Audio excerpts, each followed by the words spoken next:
Hi, folks. Cliff from Talking Pondo here. I want to give you a quick warning about the upcoming episode. We do talk about the movie in quite a bit of detail, plot points, and so on, so there will be spoilers. And just fair warning, there is some adult language every now and then, so I just want to give you a heads up on that. Also, you can watch our latest film trilogy, Writing Frenzy, Revenge of Zoe, and The Love Song of William H. Shaw. Those are available on Amazon Prime, Tubi, Fossum, Hoopla, and Zumo. So get out there and give them a watch. I hope you enjoy the episode. Thanks for listening. For that too. So. Both is good.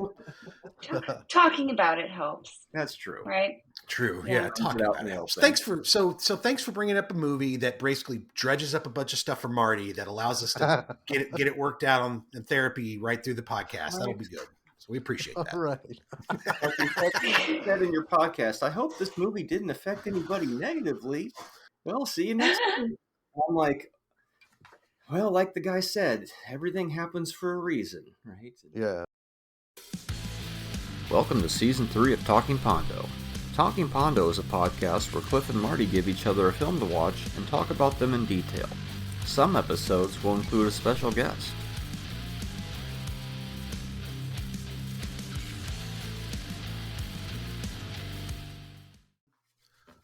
All right, Marty, we're back. We're back. We never left. We just stay here in your phone and podcast world until then you push play on another episode. So that's right. Hear us talk about something else that you probably don't care about, but you should, because these are good films. That's what we do. Is we try to tell you things that you should care about, right? Or at least give a chance, right? That's right.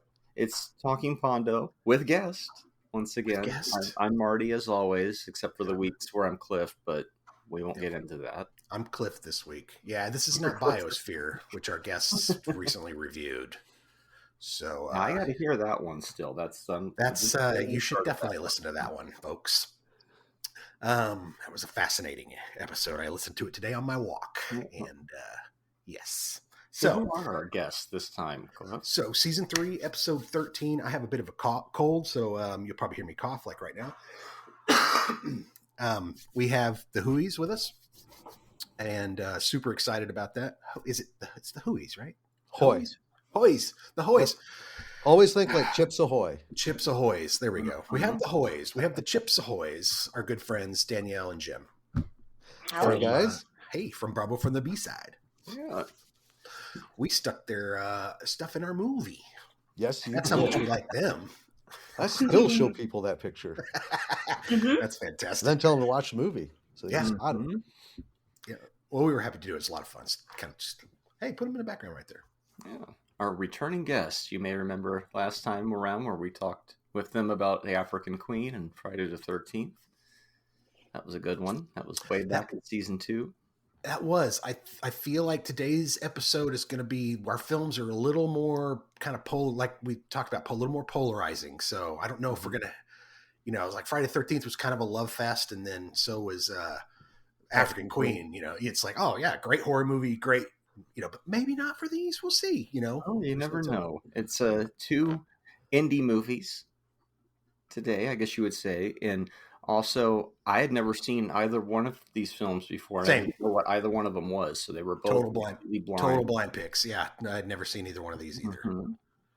And they're both fairly recent too, right? They just came out within the last few years. I think Strange Darling's not even a year old. Yeah, it's 2023, and Give Me Liberty is 2019.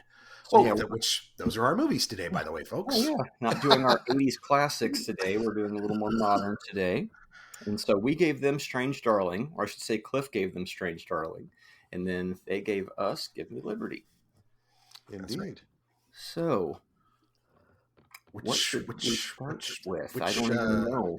Well, first I want to talk about something real quick.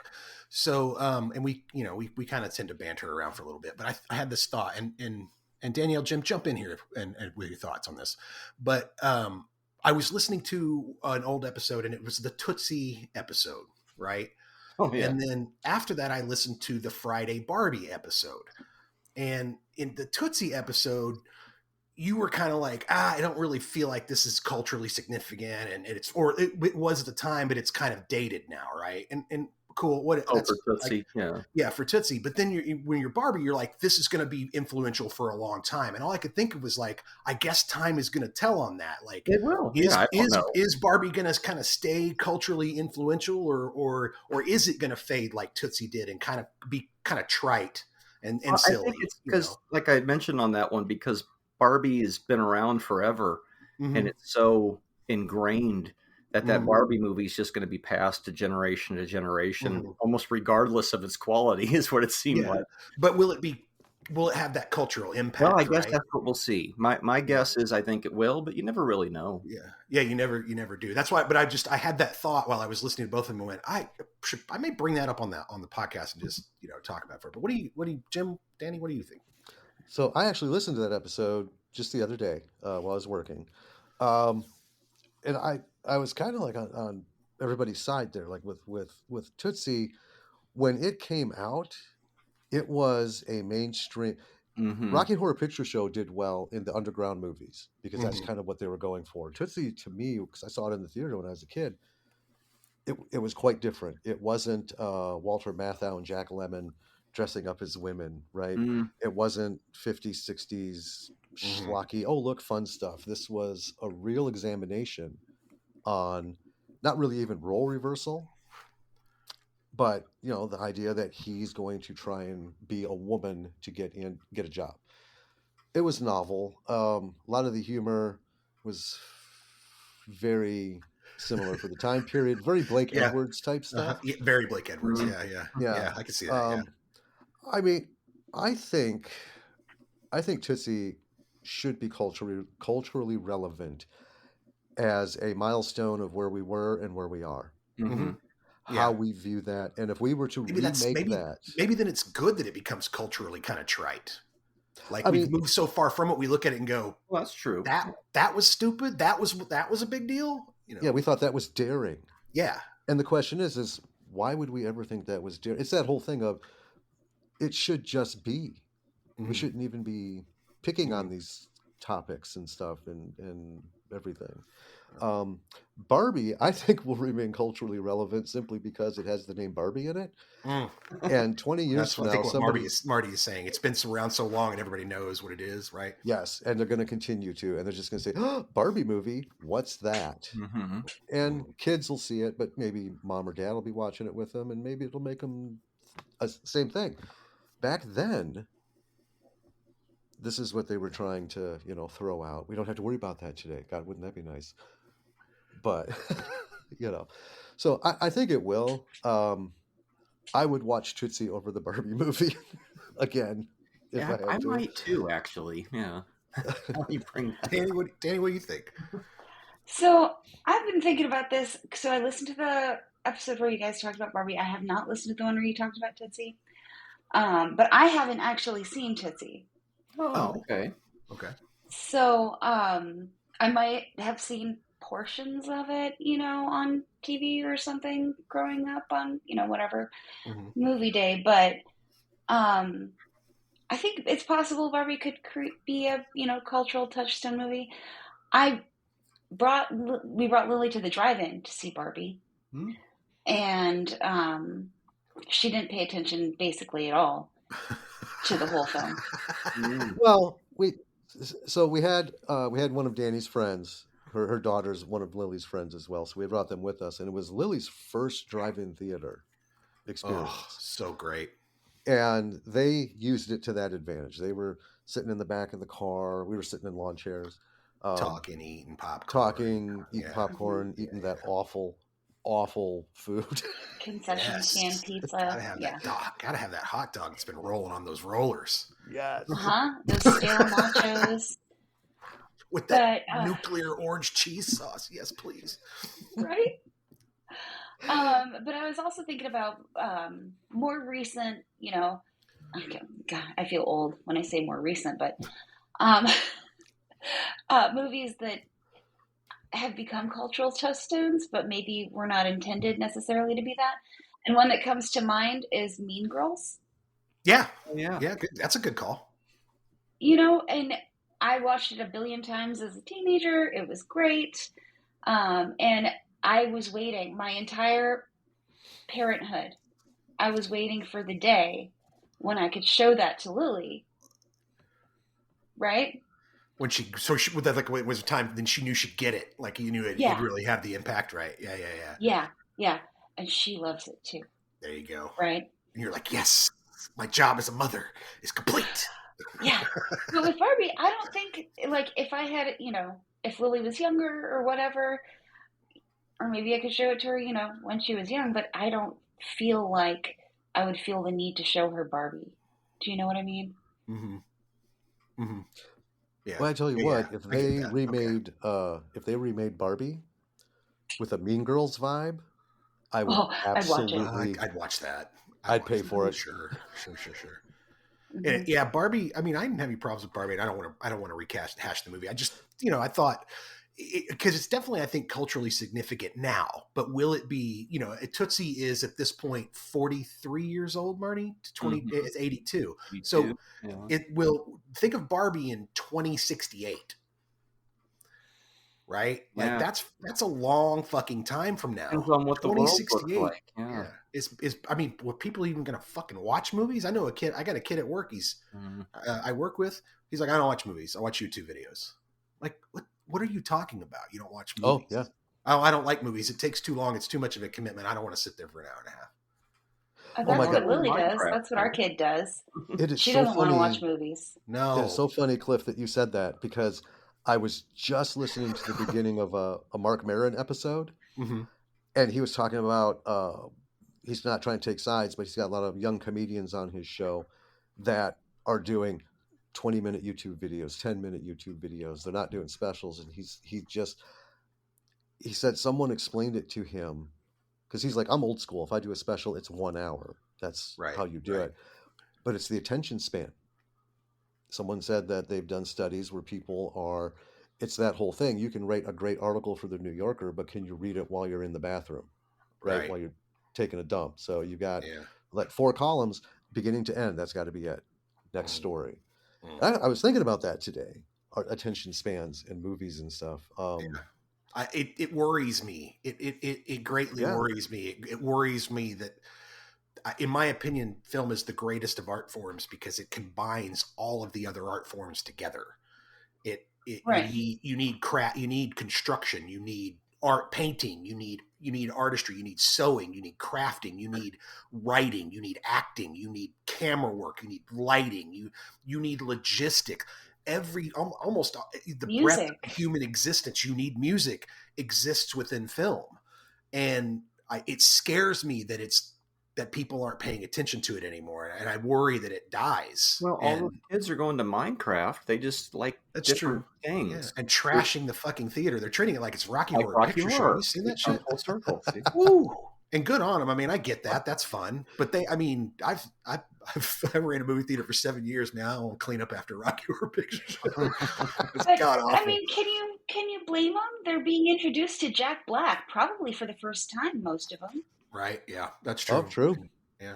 And who doesn't love and Jack Black just inspires that sort of like free and wild behavior. Yeah. And then they'll discover School of Rock and go full circle, right? Yeah. And Tenacious D. Oh my God. I saw them live. That was epic. So great. Yeah. Well, anyway, so we digress. Marty, you want to talk about a movie that we watched, maybe? Yeah, we watched 2 movies because that's usually what we do. Maybe one week we'll watch 3 movies just to mess you all up out there. No, that's too much work for us in 1 week. That's a lot of movies. 2 movies is a lot in 1 week. Or 1 week we did 4 because we did 2 episodes, and that was like, okay, we barely had enough time through the week to watch all 4 of those and write notes. So brutal. Yeah. But of course, if this becomes a full-time job, like all podcasters would hope, then we'll be on 7 days a week doing this shit. That's right. So smash that the subscribe button and hit that like button and whatever, And buy some movies. Buy some movies. Something. Chicken jockey. Yeah. Do it. And they also all went and drove to Revenge of the Sith, too, when that Netflix executive is like, the future of film is streaming. And then, like, meanwhile, Sith, a 20-year-old movie, makes they released that shit in the theaters. And just real quick, God bless Hayden Christensen. He finally it finally came full circle for him. He can go to these cons. They don't boo him. They love him, and they seek his autographs and give him the love that he, rough for that guy back in the day. It was rough. Yeah. So good on him. Good for him. Yeah. Good for him. We love Hayden Christensen. We love you, buddy. Which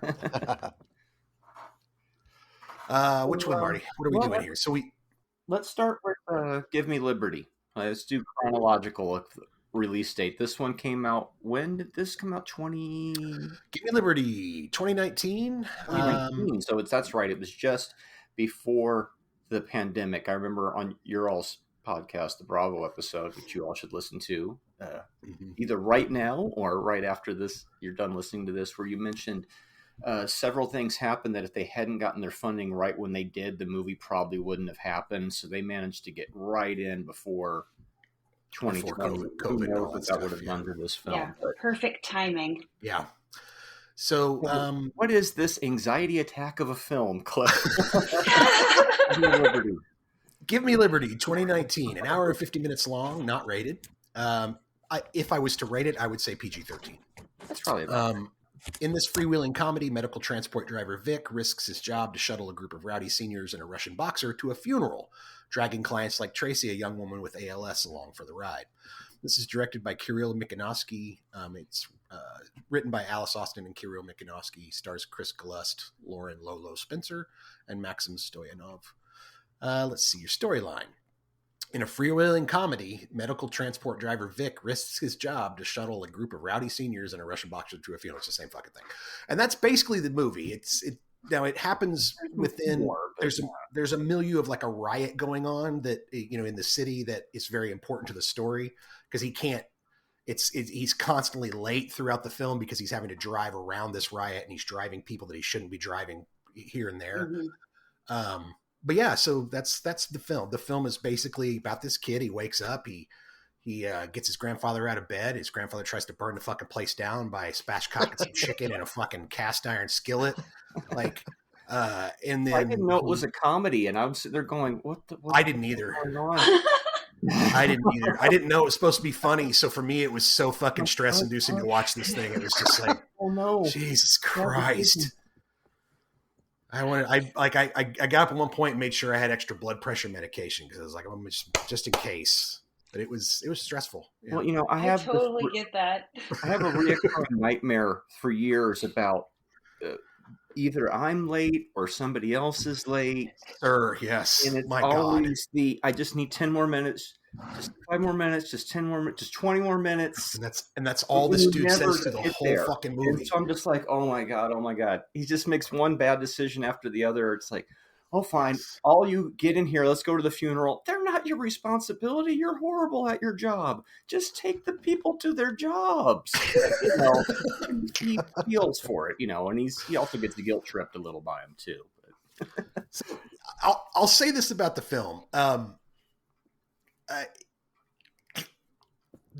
liked what I really, really adored about the film is James.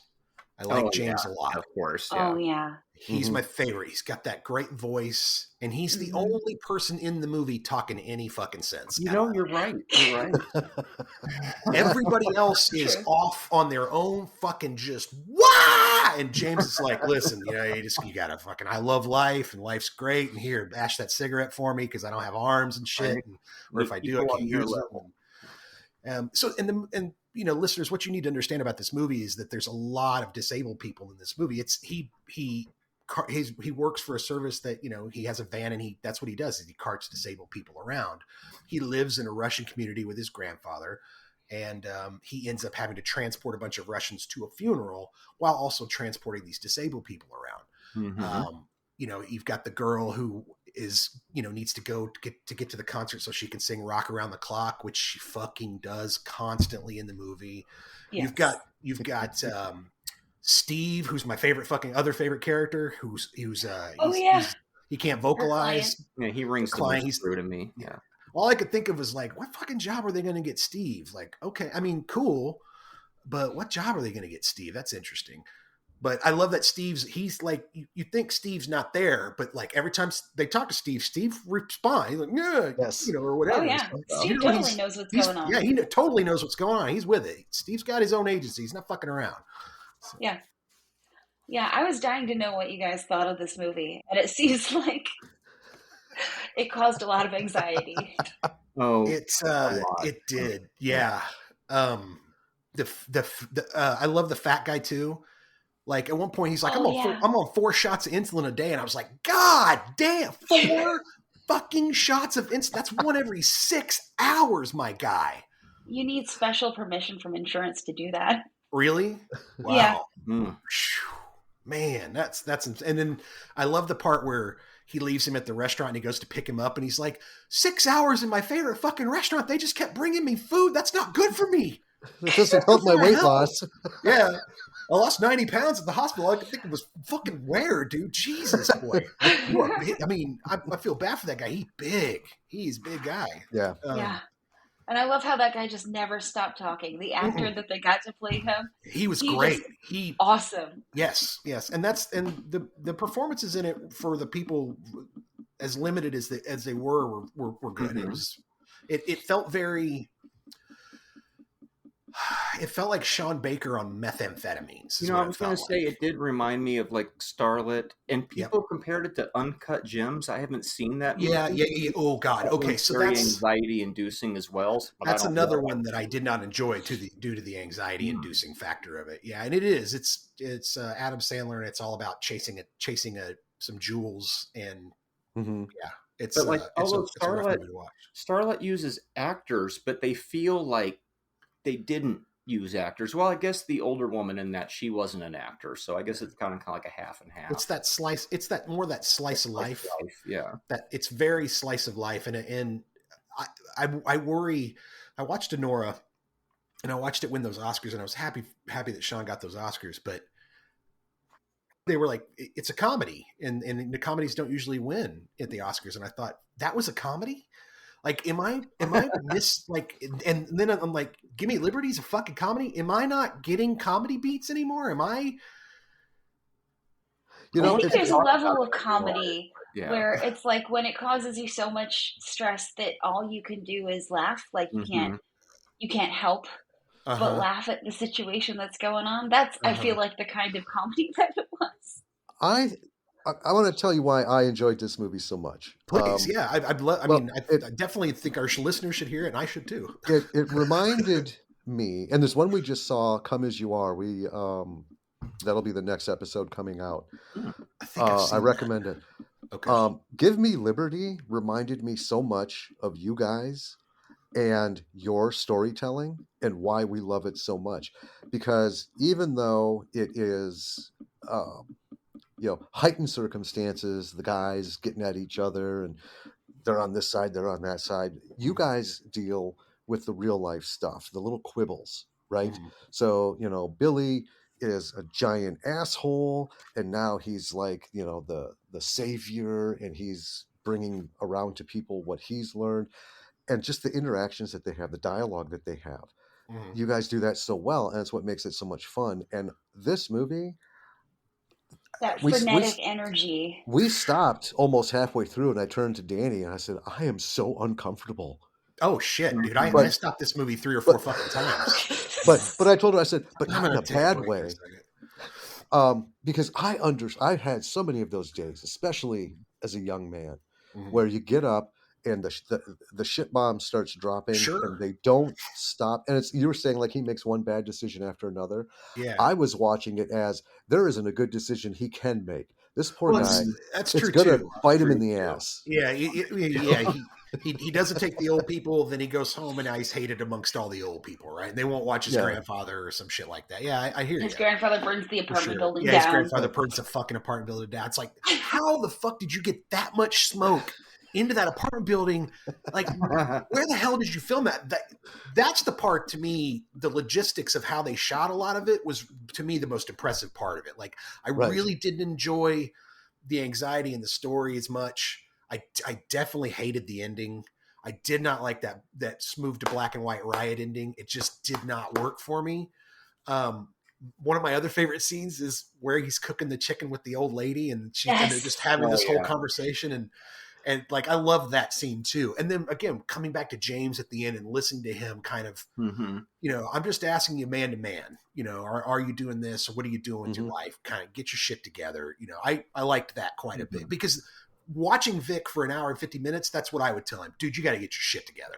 Like, what the fuck? Yes. This is a nightmare. Like, you're going to have a fucking heart attack in your 30s, or you're going to have a stroke. Or something bad's going to happen at this job. Or something bad's going to happen at this job. Yeah. Yeah. I think there was one decision that probably could have been made differently. They could have waited to bail that guy out of jail. He could have sat there for a little bit longer. No, we got to go. Tracy's brother could have spent the night. I mean, he would have been fine. Hey, just come back later. We're in the middle of a riot right now. That'll teach you a lesson. Now. I was like, oh, geez. He, you know what? He went out there. He got himself locked up. Let him sit there for a day or two. Then he'll get you out eventually. Think about it before he's stressing his sister out. Yeah, one of my notes is this is a young man with way too much on his plate. Absolutely. He's got too much. He's really good at conveying how tense he is. That actor who plays Vic too. Yeah, he is. Mm-hmm. Yeah. It was in our episode, but he reminded us of a young Leo DiCaprio. Right, little Casey Affleck. Yeah. Mm-hmm. Yeah. Okay. Just his total seriousness and his just the way he arranges his face. It's really good. I think that he could be really good in the future. Now, for me, this movie caused me a lot of PTSD and anxiety, because I basically did this job. I worked in group home for developmentally disabled people for 4 years. Okay. And it was really hard for me to go back there and watch this again. It's the effectiveness of the movie, but for me personally, this was hard to sit through because it reopened a lot of old wounds from the past. I was fired from that job for lack of support. They made me move an entire group home at night by myself, and then because we forgot toilet paper for 5 hours, I was shit canned. No pun intended. A few years later, the guy that fires me sees me at my new job and says, "We never should have fired you. That place was disorganized. They fired a lot of people since. We're sorry that happened." I'm like, "Hey, you did me a favor. I'm in a really good job now." I don't regret doing the job. You learn a lot about human nature and stuff, but it's a very intensive job. And I wasn't a van tran driver per se. I would do the overnights at the houses, and then I would drive them to their jobs. So I do have kind of the experience with everybody going bananas in the back seat while you're trying to drive down the street in a big van. I even got into an accident one time, which was the bane of my existence for years because of a lawsuit filed against the company. And so when I see this guy get into an accident and they basically drive away, I'm like, I know it's a movie and I know it's a comedy, but inside I'm screaming, that's bullshit. No way. That's the end right there. You don't drive with your clients around, get in an accident, and you just leave. Well, of course, in the movie's narrative, the cops are busy with the protesters. They don't have time to follow these people. Right. Things like the Ben character. I do find comedy in it, but it's also too close to home. I had a client who was overweight like that. He ate himself to death. So it just reminds me of him, and it's just the sad, but that's also the effectiveness of the movie too, right? Because it's ringing true in that respect. I think that's the problem with the movie. The effectiveness of the movie too real. It's too fucking real. Yeah, I struggled with it too. I really did. Based on the guy's personal experience of doing this job. And I'm thinking, if he was late all the time like this guy, then he probably wasn't that great at it. That's how he had time to become a director. Yeah, right. I never would have thought to make a movie about my group home experience, though, but this guy did. So things like the client singing. It's cute, but to me, it's a scar I still carry around. I can't listen to Cat Stevens, guys, because I heard my client singing badly for 4 years. So it's forever. Oh, that's a shame. It's there forever. And so, if you've ever wanted to know what it was like being stuck on a city bus for a couple hours and you can't get off, This movie does a really good job. That's a good observation. That's true. Pretty Mhm. true. Let's see. I have a few other things that are probably more minor. Oh, so they go to this rave, right? This disco party. Mhm. And Yeah. look, everybody's got different, diagnoses, but one of the main things my people had was epilepsy. They wouldn't be around the blinking lights like that. Now, of course, maybe this is different situation, but immediately I was like, "Oh my God, that's going to be a problem." And later on, when they're drinking with the clients, when they break into the apartment later, it's like, well, there's another thing where it's like, you are not going to have a job anymore after that. But then again, there's people like, what is his name? Steve. He's an independent I person. love Steve. You probably could get drunk with Steve and nothing would happen because none of these people necessarily have caretakers. They're more independent. So, That's one of my notes is when they were drinking with Steve, I was like, don't get Steve drunk. That's not good. Steve probably drinks all the time. He's just a regular guy. He just has an impediment, And it's kind of nice that they're showing them do their jobs. And it's like, oh, yeah, everybody's got a purpose. And, not everybody's completely happy all the time. Everybody has moods and shit too. But I think that was trying to juxtapose the more of like what our narrator is showing, like, hey, just calm down and enjoy the beauty of life. That's what we're doing. You're frantic and crazy all the time. And so I do appreciate the movie for that. But for me personally, it was just like, now you could say, well, does that mean you have unresolved trauma from that time? No, I think it means water torture still hurts. Maybe. Maybe. Maybe a little bit of both. Maybe a little bit of both. Why not both? The podcast helps for that too. So. Both is good. Talking about it helps. That's true. Right? True. Yeah, talking about it helps. Thanks for bringing up a movie that basically dredges up a bunch of stuff for Marty that allows us to get it worked out in therapy right through the podcast. That'll be good. So we appreciate that. All right. Like you said in your podcast, I hope this movie didn't affect anybody negatively.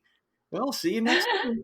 I'm like, well, like the guy said, everything happens for a reason, right? Yeah. And you brought this to me for that, to help me work through a little and bit. I knew we put this out to like everybody we knew after we watched it. Like, you should see this, should see this, should see this. And I know people are not going to like it for one reason or another. And it is one of those, the reviews online either love it or hate it. Yeah, it's polarizing. I looked on Letterboxd and it was like, oh, Jesus, this is either like a 1-star or a 4-star or 5-star. Like, there's not a lot of 2s and 3s in there. Right. Nope. This is the kind of movie that, to me, gets a dialogue, not just about the movie, but people getting talking. That's true. So how you guys perceive the uncomfortableness and the stress is very different than me, because in that early age on, I had just gotten out of the service. What is he, 21 in this? Did they say? I can't remember. That's probably about right.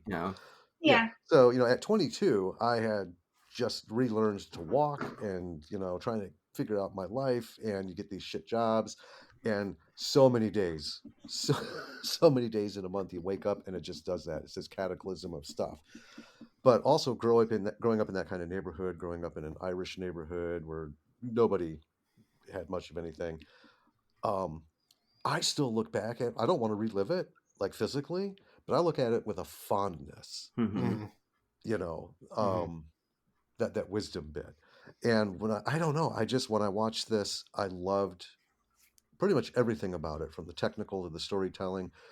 My biggest thing was the disabled people who were part of the story. They were the world that Vic was revolving around.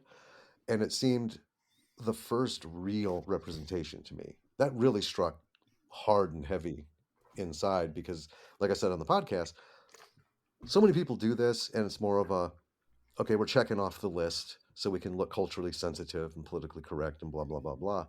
I don't know. I just felt super grounded in this. Well, it definitely wasn't. I heard you mention that in the podcast, and it reminded me the Farrelly brothers did a movie with some disabled people.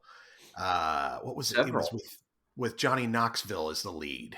The Special Olympics, the Ringer, and that one to me was, it was them trying to say, look, they could be in a movie and we can have jokes about them and it's funny and it's fine, and it didn't come off very well. Yeah, well, at least they got a good paycheck for that, I'm sure. True. But in this movie, I feel like I agree with Jim. I think that it's more authentic. It's a much more authentic and natural. And if they had done that, it wouldn't have, I don't know. I don't think it's in Johnny Knoxville to pull that kind of thing out of people. I think it's in him to pull the worst out of people. Yeah, that's a good call. In front of a camera. That's a good call. The Farrellys have a track record of that stuff. You look at Something About Mary, and a big chunk of the jokes are pointed right at developmentally disabled. I remember watching that in the theater and people cracking up all around me, and I was doing the job at the time going, oh, man. Stuck on You's got a bit of it too, I think. Franken beans. I mean, how many times was that said during that movie? Mm-hmm. Yeah. Have you seen my wiener? Yeah. That gentleman's sole contribution. Was that bit. It's kind of like Tootsie, right? It's like that's where we were at that time, and then comedy transgresses so strangely as time passes. Yeah, it's weird. Yeah, I mean, I see. I don't have the problem with Tootsie. I still think it's culturally a little bit relevant. I just brought it up, but I also agree it's dated. Yeah, right. Yeah, absolutely. All comedy kind of does. Yeah. So somebody that we haven't talked about is Dima. And I wanted to bring up Dima. I was going to ask, but we were hopping around a little bit. So I loved him. One of my favorite shots is when he goes upstairs in the beginning with Vic, and Grandpa's burning the fucking house down, or the apartment complex down, and Dima's like fucking lights a cigarette, and he's like, yes. Dude, what? You crazy ass Russian. I really like that. Dima's, of course, eating the diabetic's candy and hiding the wrapper when she's having the diabetic moment is great. I liked him quite a bit, but I also felt he was kind of sleazy and kind of, he was a con artist, he's hitting on every woman in that movie. Yes. Every woman in that movie that he comes in contact with, he hits on. From Lolo in the chair to fucking Vic's sister to, I mean, it doesn't. He gets drunk and tries to kiss the security guard too. Yeah, Vic's sister, I think, is the funniest though. Because he's kind of getting like a little swayy with Mom, and then she says the word sister. He's like, sister, you have a sister? You have a sister. That second That's just his face, like, and he's all over her 5 seconds later. Like, I mean, all over her. A widow. Yeah, 2 months. Yeah, 2 months. Yeah. And where did he even come from? He wasn't that woman's nephew. No. From New York. No. It's also another thing that rings really true was a lot of immigrants do that job. That was almost everybody who did that job when I did it, because most people here won't work with developmentally disabled people and stuff, and it's a shame. But that also rings very true. Where I was watching, going, yeah, I worked with these people. But as you were saying, Danny, before I got excited there. No, it's okay. That Dima is just sort of, where did he even come from? What's his goal? But he was very much sort of a comedic element in the film that brought it back a little bit later when it started getting a little heavy. Yeah. He was the only guy that I could tell is like, okay, that's for comedy. Mm-hmm. The rest of it, I was just like, some of this shit is horrifying. And then later I'm like, that was hilarious. And I'm like, no, not for me. All you can do is I don't find that funny at all. I think Dima's a good example of what I liked about like all the characters. Nobody was like one specific thing. Yeah. So we know Dima, and I think we had talked about it on how there's always that guy in the group, the slightly greased hair, leather jacket, just sort of a almost smarmy looking fellow. But he's also a really good dude. He's not just like a con man prick. Like when he's in there in the beginning with Grandpa, right? Vic's trying to get shit done. He's distracting Grandpa with boxing and all that stuff. And he's done that a couple times. Like when Lolo's chair breaks down, he's just picks like Lolo up and just walks her. Yeah, not even a question. Pretty surprised. I mean, she's got to be 100 pounds or so. Just be carrying that around. I mean, I wonder how many times he, cut. He's like, all right, I'm gonna have to put you down, and then because I'm gonna have to pick you back up in 2 minutes when we go again, right? Like, I thought about things like that watching the movie. There's a lot of stuff like that where it's like, God, how many takes? He's holding on to her for a good. In the movie, I want to say 10 minutes or so during that funeral scene where they which really one of my favorite bits is fucking when Israel was in Egypt's land. I started laughing immediately when they're in the van doing of course the guy just busts out a fucking accordion and here we go, because and then they get to Lilia's and they sing the song and it's like, oh, that's not her grave, it's over there. Okay, that's good shit too. That was pretty. So they go over and have to start all over. Yes, all over, exactly. It's just like, oh my god, okay. But at the same time you're going, fuck, move. Nobody has any time for this shit. Which is that's my anxiety. So my anxiety is like, fucking complete the task, please. Complete the task. Then they do, and we're on to the second half of the movie. So I think on a second viewing, I might be like, okay, take a breath. I know. Yeah, it might be a little bit better actually. I've been thinking that in my head the exact same time, going, and even knowing that it's supposed to be comedic and coming from a comedic place, play different. I bet. Yeah, plays a little bit different. Yeah, I didn't know shit about this movie. Just put it on. And was like, what in the fuck is going on? If you don't have Dima, everything falls apart for everybody. He's an interloper, but he kind of makes everything move along through his outgoing personality and just treating everybody like they're just, hey, who are you? I want to know your story. What are you doing?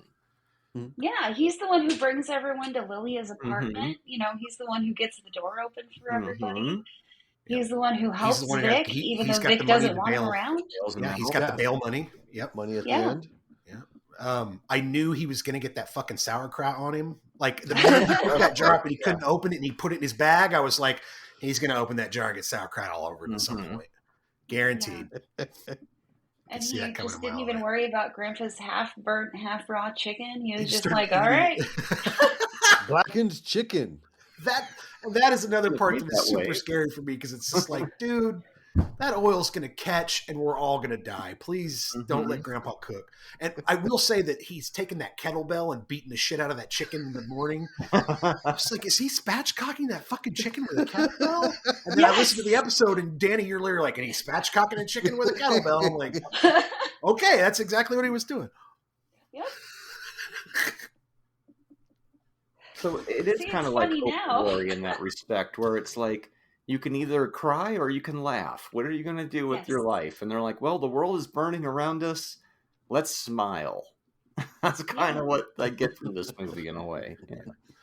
One of my notes here says, it moves with a frenetic, manic pace, and context switches so fast you have trouble keeping up with it. Yeah. First hour where the story is screaming on top of each other. Yeah, the story's so vague, especially in the beginning. I remember I have notes in the beginning where it's like, where is this fucking going? Like, where is this going to be the whole movie? And it turns out that's exactly what it was. Like, this is the whole movie, guy. Just fucking put your seatbelt on because this is it. We're not doing anything else but this. It does kind of slow with that first hour where it's like, oh, he made it through that day. I thought the whole movie was going to be that day, and now it's the second part where everybody's getting to meet each other a little bit more, and then it gets a little crazy because we got to go back to the riots and wrap it all up. Yeah, and that's the part that I struggled with. Incomprehensible editing towards the end, but I'm sure that was some production issues, because you can't show a full scale riot, so it gets a little confusing. Like you're saying, is she dead? What's going on here?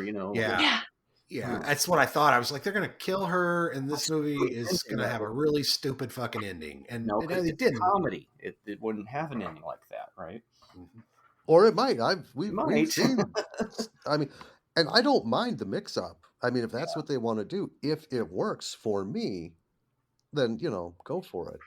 But like you had said earlier, Cliff, slice of life.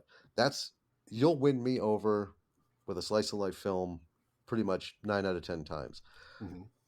This one was the most chaotic slice of life that I've watched, but I do still compare it to Station Agent and even like Lost in Translation. It's not a whole it's not one day. Okay, just, I can see that stuff. To me, even though it was this frenetic energy, my experiences and memories from having gone through shit like that just made it really more intimate. And that's what I like about slice of life movies. They're usually a little more intimate. And then when the music by Bon Iver kicked off for me towards the end, that was it. I've seen it like 4 or 5 times since. Wow. It's still the same for me. This is awesome. And, it did. I will say it got better on a second watch because I enjoyed the first watch, but we watched it twice for the podcast. Once to just watch it through, and once to take notes. Thank God. Yeah, thank God, because the first time I don't think I could have done it. The first time going through, I'd been like, I have no idea what's happening. But that's literally I remember, my notes. What the fuck is going on? Is what I'm like. Well, you know what to look for. Yeah. I remember during the first watch through, I was like, oh, I was very, very stressed just the whole time. Oh my God, yes. Yeah, but I was like, there's something here though. Like there's something here. And then the second watch through, you're a little more prepared for it, and so you can kind of, instead of trying to like absorb every bit of information that comes flying out of the screen at you, you let it wash over you a little gently. Right. Yeah. Okay, I can see that. It reminded me of Mon Oncle. Early on, Marty gave me a Jacques Tati film called Mon Oncle. Jacques Tati is a famous French filmmaker. Slice of life, I guess, right? It's very slice of life, but what it really reminded me of is in Mon Oncle, basically it's just French people fucking screaming at each other the entire movie. That's what they do. I guess that's how French people communicate. Is they just yell at each other in French. I didn't get that in the movie. And a lot of Give Me Liberty was literally just people yelling at each other in Russian. So I'm like, and I'm not a big fan of people yelling anyways. Like I don't really like it in my home. I grew up amongst it, so I keep it at arm's length for that reason. Which is weird because I tend to be a loud person, so fucking take with that what you will. Yeah, but I don't like Always Sunny in Philadelphia, where they're all screaming over each other all the time. Yeah, that's why I don't like that show either. Is they're always screaming at each other, and I don't like watching people screaming at each other. I guess it's just my thing. So Jacques Tati and this, I struggled with that in those instances. But okay. I did like. I didn't necessarily like the color. You guys mentioned the coloring; it wasn't my favorite, but I definitely liked the camera work, and I thought it was really well made for a $500,000 movie. Like this is a really well made movie. What they pulled the riot off. It looks like a riot, which is hard to do, for on a small budget. All the different locations they were able to get a hold of. The group centers, the restaurant, the apartment complexes, the house, all these different things. It was really well done, and the cast was pretty good. Lolo in particular has got just a great movie face. She just looks like an actress. She just looks like a fucking gorgeous actress. She really does. She's great. Good. Yeah, she's really good in it. But it again, that anxiety was just whoo. Well, it's convincing though. So. And it sticks with you. The screaming and the anxiety. I imagine this fucking script has got to be 150 pages. Probably. I would think. All the shouting over each other. The color, I will say, Cliff, I don't know if you've ever been to Milwaukee, Wisconsin. No, ma'am. Okay. That is the color of Milwaukee, Wisconsin. Okay. It's right off the lake. It's always overcast. Everything is gray and dreary, and it is. And I think we mentioned it in the episode. The director, it absolutely has to be shot in winter. Yes. He was not going to consider it any other way. Yeah. Which Milwaukee is more attractive in the winter. Because it hides all the dirt. Well, it just looks. I don't know. It just doesn't look good in full bloom. Hides all the red mud. But that Milwaukee was itself a background character, and I like the coloring because we know what the cold is like. I know what being in Milwaukee and that lakefront shit feels like, and it just felt kind of. It looked like how I actually perceive it when I'm there. Like every time we go, I know Danny will vouch for this. I know she hates going to Milwaukee with me, or if we have to go, because the second we get in there, I'm like, I can't fucking wait to get out of here. Really? God, yeah. I gotta go. It smells. I hate the bridges. I don't give a shit about baseball or the Brewers or any of that. But it's just Milwaukee. The second you get to the edge of the inner city of Milwaukee, like past the outer suburbs and stuff, right? The little outer cities, the actual inner city. When you get into the actual inner city, your heart rate's gonna just spike. Well, it's gonna look like just what you saw, and the energy is about the same. It's just wild. I fucking hate Milwaukee so much. And you mentioned the traffic's terrible, so.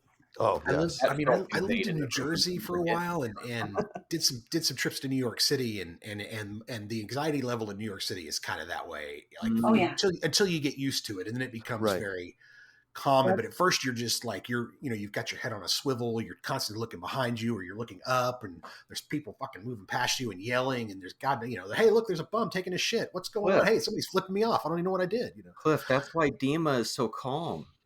Yeah. He's the New Yorker, and this that makes sense. Him, right? That makes sense. Yeah, he's just like fucking, Yeah. Why is it's like Siberia? It's cold like Siberia. Yeah. That's one of my favorite lines. Fucking Siberia. Fucking Wisconsin. Mm-hmm. Yeah. And it even has its own weather patterns because of the lake. Yep. Which creates its own weather pattern over the city. Lovely. Yeah. I think Chicago is kind of like that too, right? Gets their own. It is. Yeah, they get lakefront. Yeah. Yeah, you have to get 10, 15 miles away from the lake before you're out of that little weather bubble that the lake creates.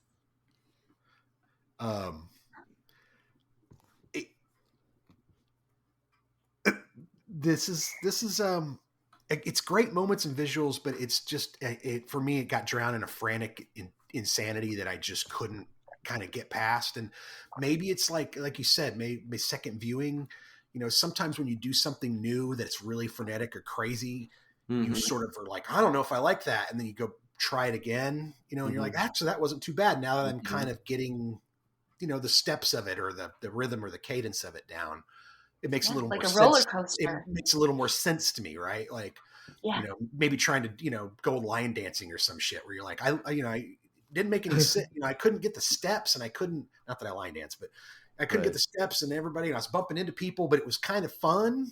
I could see other people having fun and I enjoyed being out at the bar.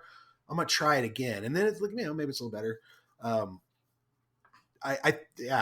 The only other note I have is Dima's like a Russian Billy Zane. That's my other, he reminded me of. Yes. Yes. That's a great comparison. Easily. Oh. Man, I love Billy Zane. I love seeing him pop up in just about anything. Hell yeah. Yeah. For me? Yeah. I once watched a movie purely because Billy Zane was in the trailer, and the amount that he was in the trailer was the amount that he was in the entire movie. Yes, that was unsatisfying.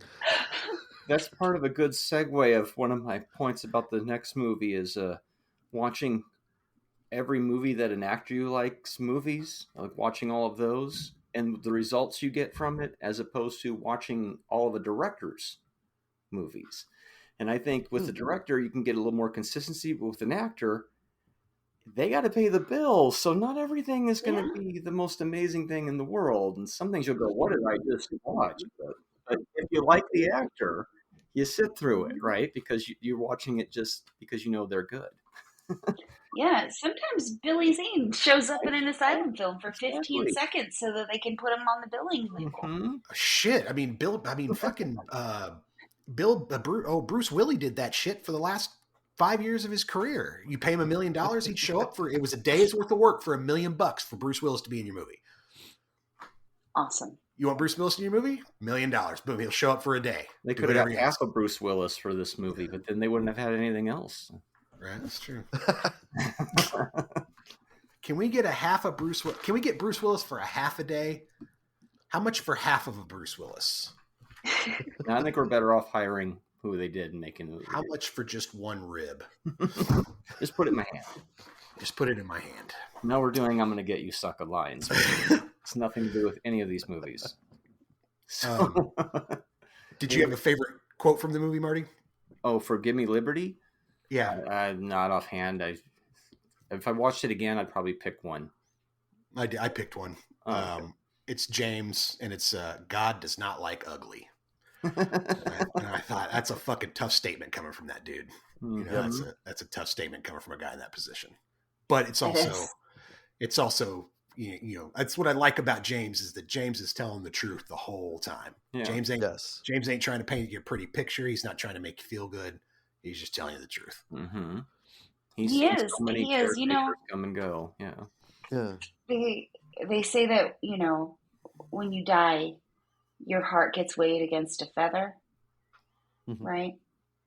And I feel like that's James's philosophy just about life in general. Is Just don't do things that make your heart heavy. Yeah.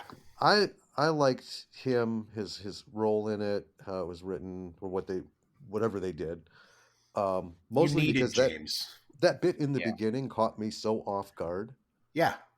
And that's why I had to put it on the episode. I'm like, you got to listen to this. I can't explain it, I'll be goddamned if he wasn't right. I'll be damned if that doctor wasn't right. I said, I never did walk again. Yep.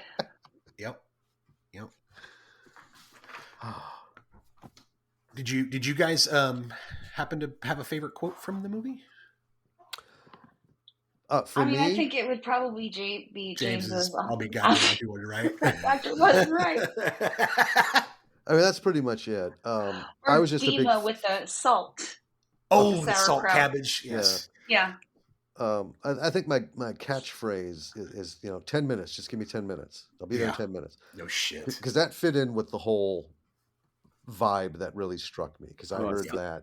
The nightmare of you can't walk any faster. You're stuck.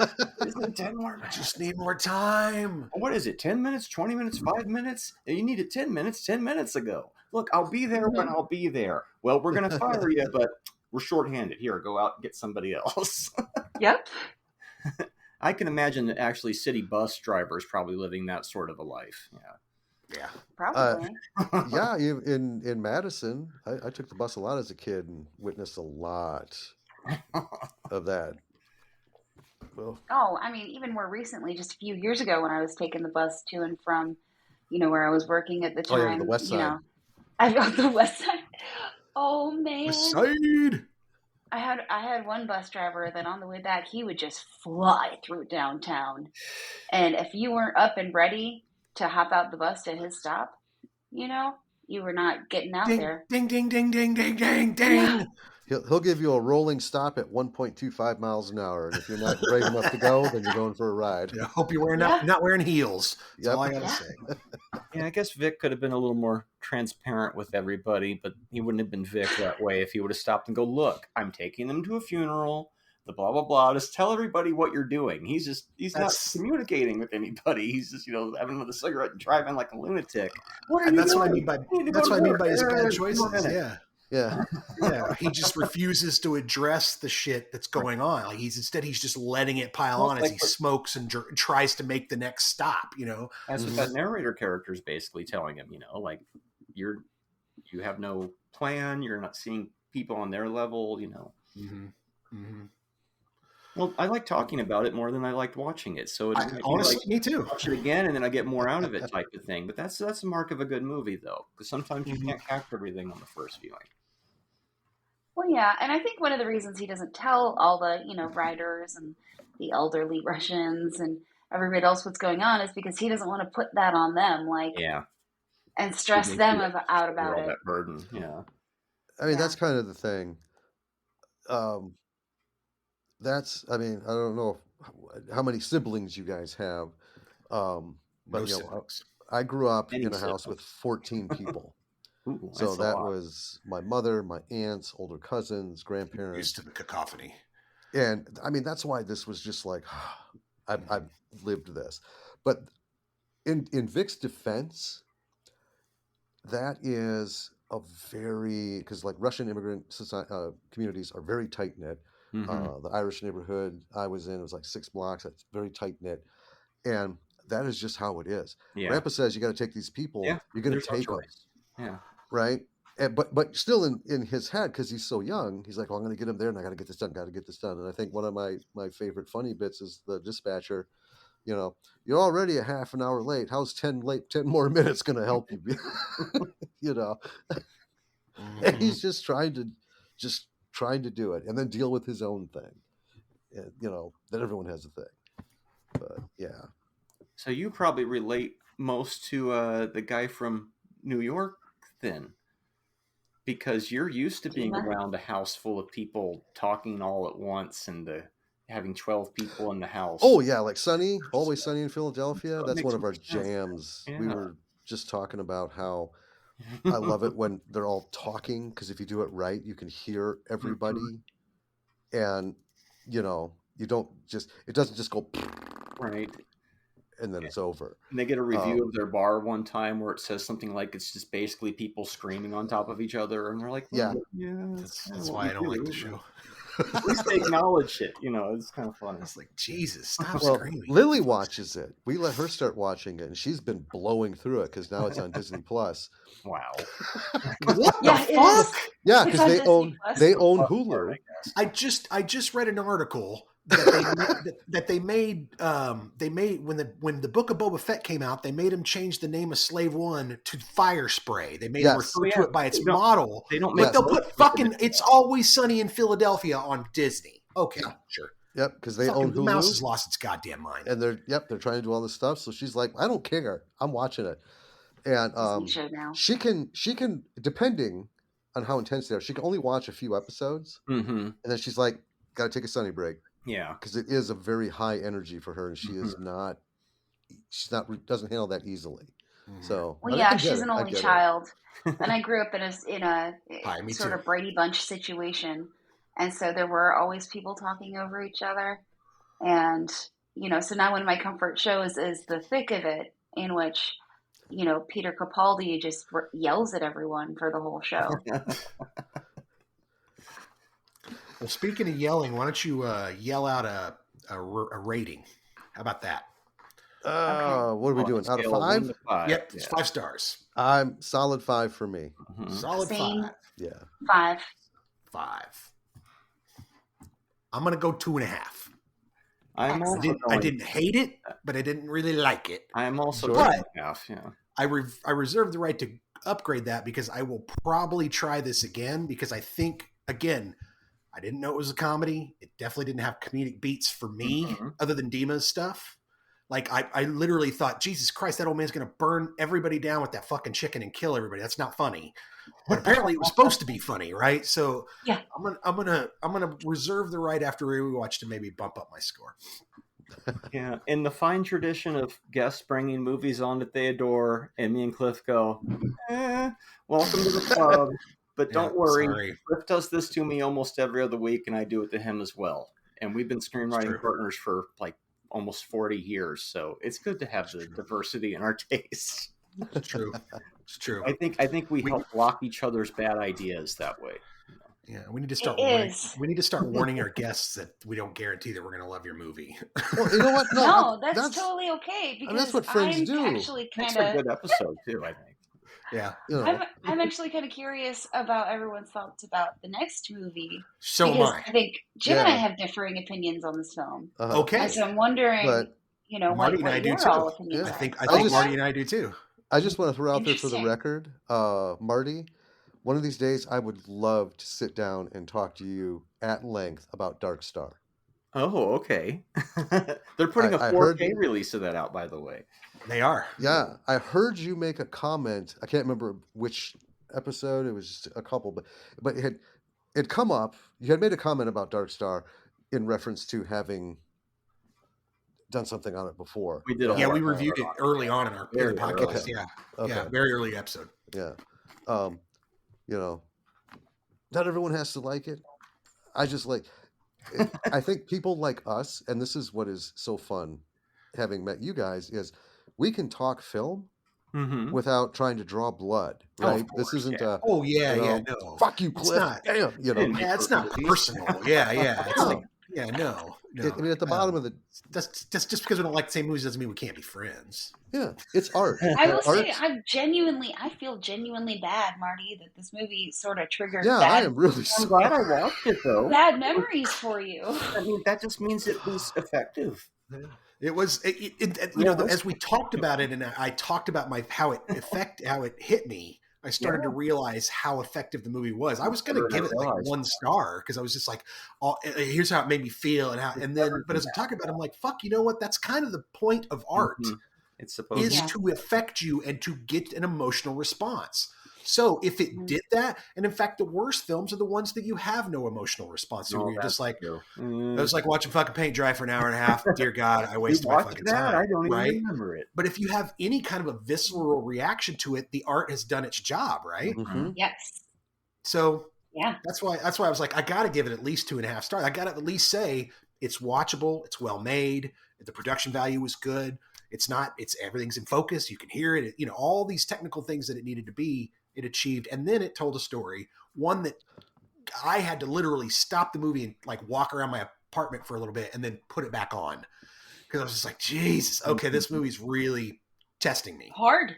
It's hard, yeah. Yeah. It's challenging. And that's not a bad thing. I don't think that's a bad thing. Well, speaking of things affecting you in ways that you might have liked or disliked, here we go. That brings us to the Strange Darling. The next film, which I like to refer to as Cigarette the Movie. Oh, come on, my boy Kyle. my boy Kyle handles a cigarette like no other fucking actor. I didn't say that in a bad way. I'm just saying there's a lot of cigarette smoking in this film.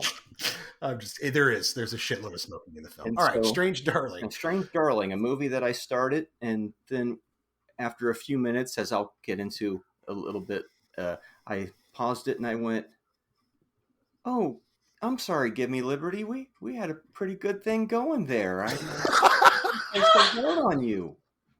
Now I'm watching this. What is Strange Darling, Cliff?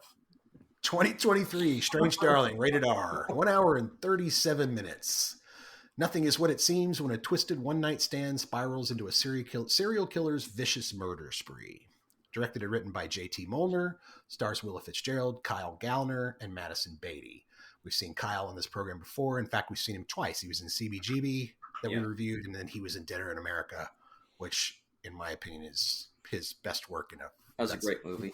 If you haven't seen that, we have it on our up next. It's fucking great. Yeah, we have it on our watch list ever since Marty was like, "Hey, watch this movie." It's kind of like Dinner in America, where you'll go, "Okay, this is I at least for people that I've talked to." Liberty. Yeah, Dinner in America is like give me Liberty, where it's like it's going to challenge you and kind of force you to kind of okay. I mean, yeah. So anyway. Storyline for Strange Darling. During the night, a man and a woman talk to each other in his truck in front of a motel. They drink and smoke in the car while discussing whether they will have sex or not and the rules. The woman who loves keeping sex asks him whether he is a serial killer or not, and they decide to go to a room. On the next morning, the woman flees from the motel while the man hunts her down. You're telling it in order. That's the story. It is told out of order. 7 chapters told out of order. I thought it was 6. Yeah, it was 6. Well, 6 chapters. It's 6, and then the epilogue. Oh, so okay. 7. Yeah, so that's 7. Pieces. Yeah, because when 6 flashed off, I was like, fuck, we went what? And then epilogue popped up, and I'm like, thank you. I want to start by saying I love Kyle Gallner as an actor. I think he's great in anything I've seen him in. And yeah, I don't fault actors usually. I fault the people that put them in front of the camera and make them do the stuff. Yeah, the actors were good in this, I thought. The actors are doing their jobs, and he was very good. He was excellent. So should I do my little tangent to start and then get that out of the way? Because there's various things in movies that don't sit well with me, and this one does a bunch of them all within the first couple minutes. So in the sake of comedy, and this is supposed to be a funny bit, I had to pause the movie several times in the beginning. So it starts shot on 35 millimeter. I immediately pause the film and it's like, oh, fuck you. Come on. Don't be that pretentious. Be a little modest. Put it in your end credits or something. Almost every movie ever made was shot on 35 millimeter up to about 20 years ago. But whatever. But the prevalence is digital now, which is why they're pointing out they shot it on 35 millimeter. In my opinion, that's why. I don't find it pretentious. I think it's telling the audience, hey, we're not going the digital route. Mm-hmm. And then we get, even though it's narrated by Jason Patrick, which is nice, we get this Texas Chainsaw Massacre type scroll in this deep cherry red font that I can barely even read. And I pause it again and go, oh God, we're doing this again. You can't ape Texas Chainsaw, guys. That's lightning in a bottle, but whatever. Fine. And then Love Hurts comes on. And I pause it again and I'm like, oh, movie, fuck you. Come on, man. Let's not do this Rob Zombie pastiche, please. Hit pause again. A thriller told in 6 chapters. Oh, God. If there's something I hate in a movie, it's chapter 1, chapter 2. It's not a book. It's a movie. Just go to the next part of the movie. And then it starts with chapter 3, thereby boarding the Pulp Fiction train, which left the station 25 years ago. Why are we telling movies out of order? But as Cliff pointed out earlier, and a thought that I had as well, if you told this story in order, well, you'd give away your twist a little soon, and yeah. But anyway, that was my little diatribe there. So it's definitely not as effective in order, in my opinion. No, I think it's much more effective out of order. You don't know if Kyle's the killer or if Will is the killer. There's a lot of rough play back and forth in the beginning where you're like, oh shit, is he? And then, when she calls the safe word, you're like, oh shit, okay. Now what, who is the perpetrator here? Okay. I'm going to jump in here. Get it. Let's go. Go, baby. Okay. When it shows them in the hotel and they're doing rough play, as a woman, I know immediately she's on a rampage. Mm-hmm. Because really, no woman who is right in her mind is going to jump into rough play with someone she doesn't know on a one-night stand. Mm-hmm. That's stupid mistake number one. Yeah. Okay. It is if a you're level doing of it, intimacy that you has to be mean earned. to. Yeah, you can't do that with someone. She kills like a man, kind of, in a way. It's weird. Yeah. Yeah. Mm-hmm. Yeah. As soon as I saw that, I was like, okay, she's on a rampage of some kind. She wants to die or she wants to kill him. I didn't pick that up. I mean, I definitely felt like it was an unsafe thing for her to do. Like, well, that's not very safe with someone that you don't know, but I didn't pick up on like, oh, that means she's the killer. You can't. You cannot do that stuff without somebody that you trust. Fascinating. Like, okay, I mean, I could definitely agree with that. I just didn't consider it. But and then from that point on, I was trying to figure out, well, is she the killer or does she want to die? Is she trying to find somebody who's going to kill her? Yes. Which is maybe why she asked him a whole lot about, the serial killer thing in the truck, which I know annoyed you, Jim. Will come to me when it's time. Okay. So, yeah, the twist was still kind of a twist, right? But my view of it was a little different. Like, is he the killer? Is she the killer? It was more like, is she trying to die or is she trying to kill him? Mm-hmm. Mm-hmm. I think I was just so focused on whether or not Kyle was the killer. I was missing maybe some tips or giveaways.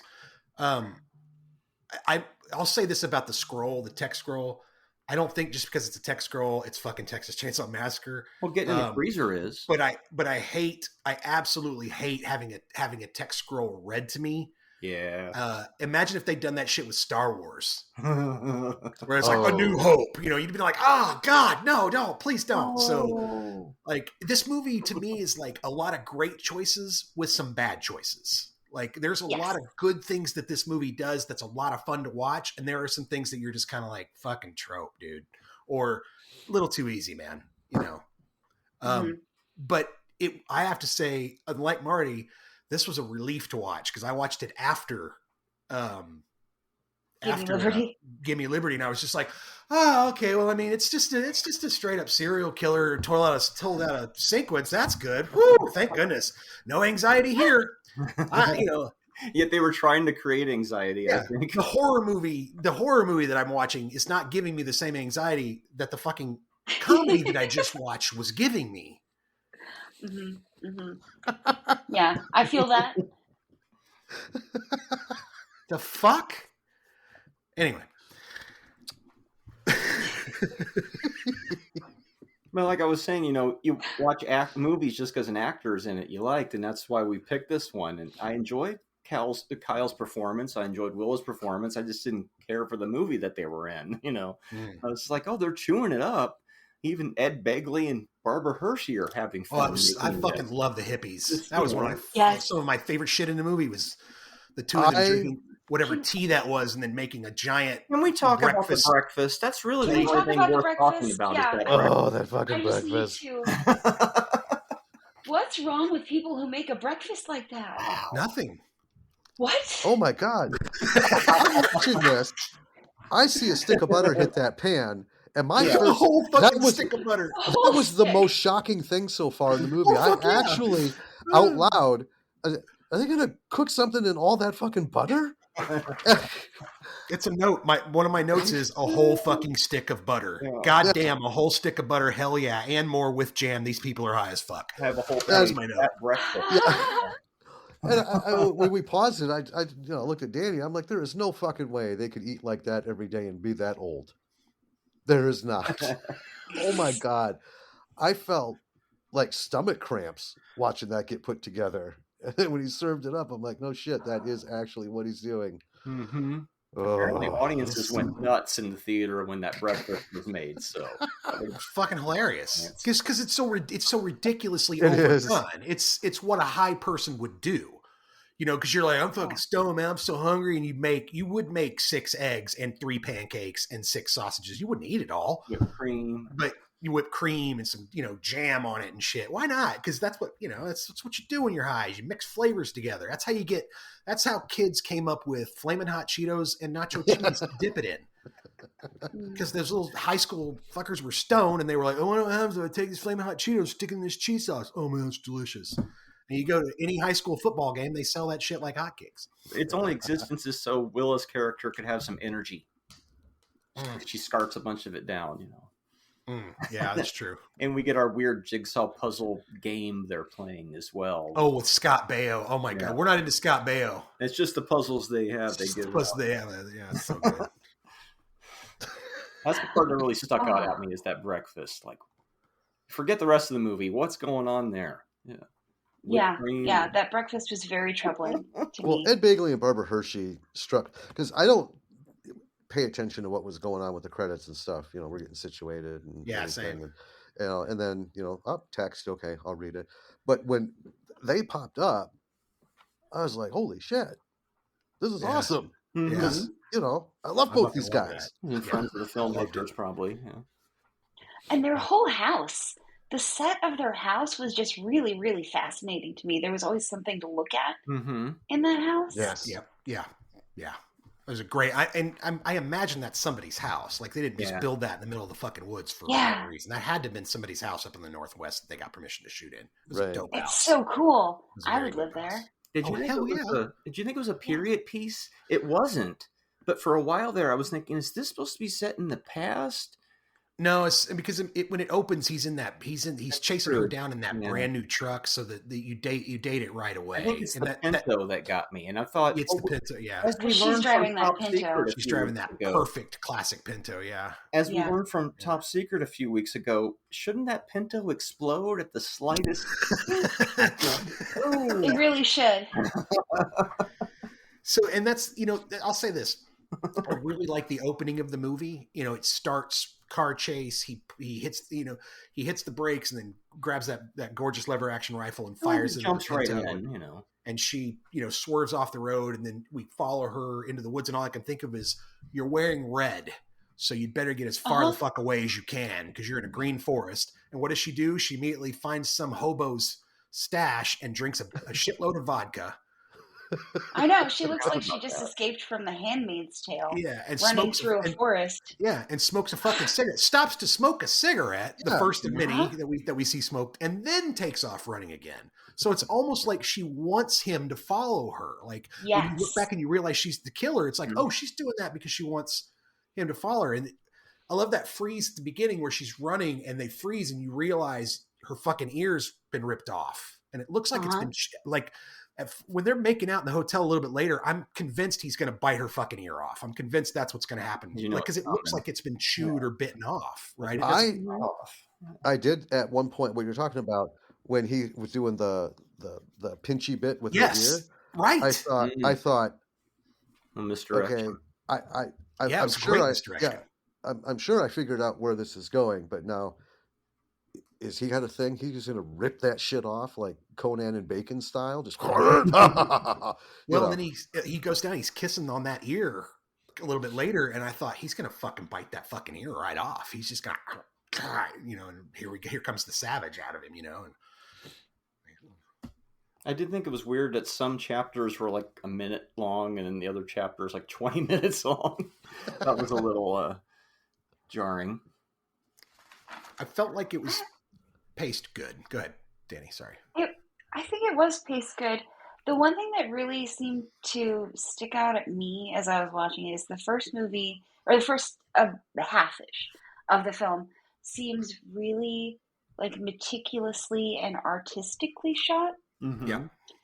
They have that overhead shot of him in the garden with all the frozen packages around him. Yeah. They do all these really like artsy type shots. They have the whole truck, them sitting in the front seat of the truck. I love that blue. Very, I absolutely adore that blue in that truck. I really do like that. I thought it was really good looking. But then the second half of the film just got, I don't know, it was like they lost it somewhere. Like, it was just much more practical. Like, they were like, we don't have time to figure out the artistic angle for this shot. We're just shooting it head on. And it was a very strange, change. They had it was like a key change in a song. So the execs at Miramax hated this film. Okay. Yeah. So the director, they stopped it. Yeah.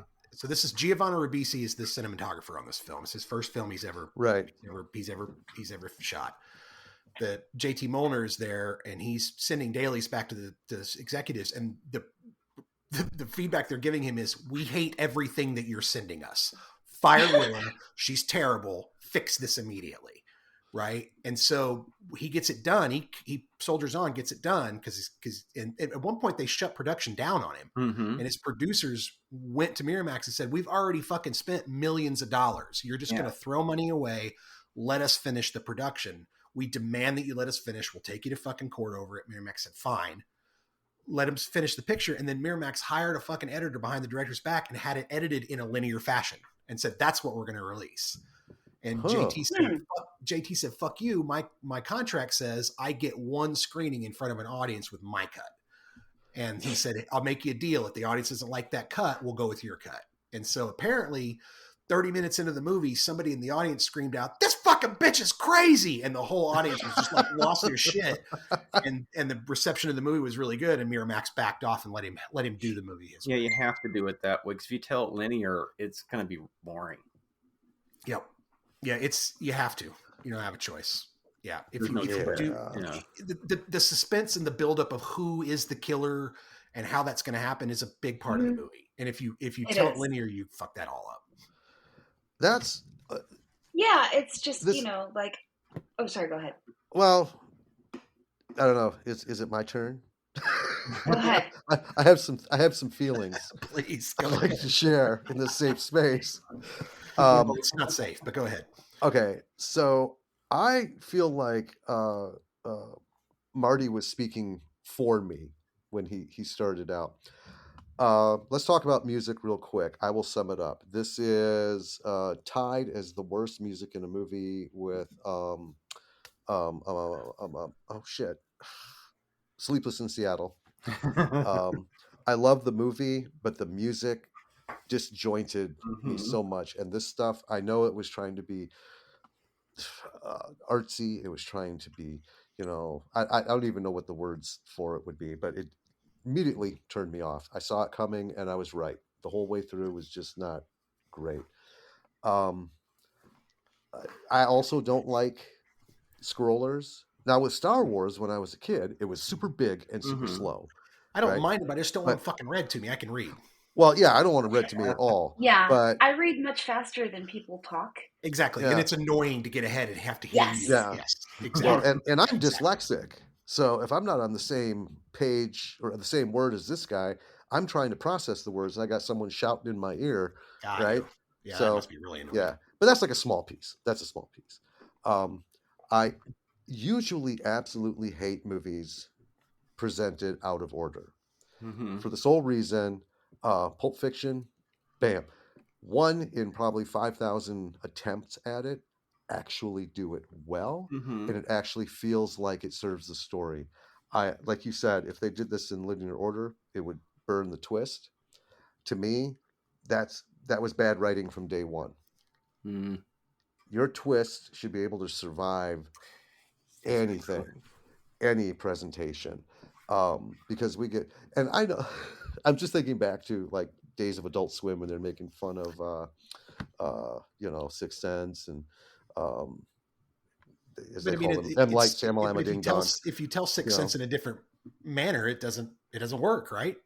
The twist is fucked. Right. Well, that's what I'm saying. It's it's a twist. It's a twist. Okay, you can have your twist, but A, don't make it obvious, and B, it has to feel like a twist. It can't feel like it's a twist only because you cut out the first 5 minutes of the show and save it till the end. Yeah. I mean, I think the story works. Like, if you want to tell a story about a woman who's a serial killer who's hunting this guy, and you tell it linear, it works. It's just not as good. The suspense that's built up by trying to figure out who's actually doing the deed here in the first 30 or 45 minutes is what kind of, for me, made the movie really cool, right? Like, and then we spend the next 30 or 40 resolving all that, right? And I think that's what you're talking about, Danny, is art to one point and then resolution to the next point, right? And we're just maybe rushing through it a bit. Yeah. And I mean, I don't think every story told out of order is, necessarily bad. Like, I was actually just thinking about Tombstone Rashomon with our friend Eric in it. And it's told in a different sort of nonlinear storyline, but mostly this person and then this person's point of view and then this person's point of view, but all of that kind of converges into one, maybe not cohesive storyline. But and not everything's a failure out of order. This, to me, for this, it didn't do it. And I think what this movie walked me out back and put two in my head during that truck scene where they're just talking. I found that so tedious. Oh fuck! I loved it. Oh, I just. She was baiting him the whole time, and you could see it. Like she's trying to bait him. She's trying to provoke him. I just got a feeling right then that this was not gonna be good. Like the beginning of Monster A Go-Go, where they're like, I don't know, Joel, I think this one's gonna suck. No, this could be good. I don't know. There's just a vibe of something about this one. And they're like, oh, this is gonna hurt. And so I just strapped in, and there was some moments I liked, but it was my personal deep hurting, that one. The movie just touched you in all the wrong ways right from the get. Yeah. And then you couldn't like it after that. It was like, uh-oh. And I guess I was right in my own opinion there. It kind of stuck. I think my biggest handicap with this movie was I couldn't connect to anybody. I honestly... Yeah. And we were talking, Dan and I were talking, like, you don't need backstory and you don't need to connect. But I'm talking about, like, even watching, like, Halloween, right? I don't know that anyone could really connect with Mike Myers because he was presented as this just embodiment of evil. So how do you do that? But I didn't find myself asking why for anybody other than Barbara Hershey and Ed Begley Jr. And why do they have all those fucking speakers outside their house? And why are they playing like underground NPR? That was something I wondered about. Like, why? Oh, you know why? Scare off the Squatch. Oh, yeah. Wouldn't it have been scare off that the makes fucking sense. Squatch? That makes sense. Because Squatch can't drive no pickup. You know how you make this movie better? Squatch shows up at the end and kills the Willa character. You're like, oh shit, Sasquatch was out there the whole time. No, Willa's waiting for that last ride at the end of the road. Can you help me? And you see Squatch just come out one side of the road and just skirt across the other side into the bushes again, right? Like, and then you'd be like, was Squatch killing people, or was it? She was the Squatch. And it had the world's dumbest cops in it too. Yes, he's carrying fuzzy handcuffs with him. That's fucking brilliant. Nice. And the world's dumbest cops show up at the end of the movie too. Oh my god! Well, one of them is. The other ones. Well, he let the other one. He knew better. Him. Yeah, he knew better. That's some straight House of a Thousand Corpses shit. A little bit of Fatal Attraction, a little bit of Natural Born Killers. Stick it in a blender. I don't know. I thought it was fun. Jim, do you have other thoughts? I know you kept you had some more things. That was it. I couldn't feel like I cared about anybody. I just didn't get that connection. And I don't need to know her whole backstory, but there was just nothing sparked. Yeah. I cared about the breakfast. Yeah. I mean, the breakfast was the big concern. The bullhorns, which makes sense. I never I was so busy trying to wrap other shit together. The whole squatching thing just actually. Come on, man, Squatch. I know. Squatch can't drive no pickup truck. Strange. Anytime I did start getting a groove, they played some music, and that just totally flushed me out of the running. Yeah, and that's a personal thing. Soundtrack is a soft song to the horrible scene. Yeah, okay. But yeah, I thought the concept of her going through this whole thing, like I'm really curious, why does she go through this giant ass process, which could go badly for her at any second, until she gets the guy to take, fistful of ketamine. And then right away, when she pulled out the bottle, I knew puts his ass in a K-hole. I was like, God damn. Somebody's in for a rough fucking night. Yep. And to counter it with cocaine, that's because he's snorting it in the truck. Yeah. And I'm like, that's why he's doing it. He's just trying to stay out of the fucking K-hole and keep his heart going, right? Like, holy shit. I liked that shit. I thought that was fucking cool. One of my few notes is, nobody puts coke in a baggie. It gets all stuck in there. You can't get those residue. You can't get out of the bag. As somebody who's a former drug addict, you don't put coke in a baggie. Tell that to fucking Uma Thurman, man. She's fucking, got Vincent fucking Vega's fucking heroin in a baggie, and she's snorting that shit like it's fucking coke. Oh, there's that Pulp Fiction again. My last note. It was very pulpy. Yeah. It had an essence of pulpy in it. Yeah. Some of the reviews that absolutely hated this movie, and I don't necessarily agree with them, they were saying that this movie was misogynistic, like its only reason it existed is so they could beat up a woman and yell at her. I don't think the movie's smart enough for that. I think they were thinking of a different movie. A little thriller, that's all it's trying to be, I think. I think people were reading into it a little bit too much there. I liked the fact that the woman was the aggressor in this film. You rarely get a strong killer female. Like when she's when you walk into the room and she's fucking stabbed Ed Begley and he's dead and she's just high looking like, oh, fuck. It's like, look, lady. And the quote is, I'm not trying to fuck up your day already any more than I already have. It's like, gee, thanks. Thank you so much. You're just in my way. You're just in my way. And this has to be done because I'm not going to get caught. That's I'm not going to get caught for this. So. He should have known better than to just talk to her while she's handcuffed into the freezer, It's like, come on, that's rookie mistake. She's gonna pull a thing out, blow it in your eyes. Mm-hmm. I loved the gun where she comes in to kill him, and suddenly that gun comes up and blows her ear off. I thought, oh shit, that's what happened to her ear. That happened, and now they're connected. Yeah. And we get a full mag as she drives away and dies at the end. One last little piece of I'm shooting on 35. Okay, we get it, but most of the audience doesn't know what the hell you're even talking about. So, can I address that? Yes. I get where they're coming from. I do. And when Tarantino announced, I'm shooting this at 70 millimeter and I look at that.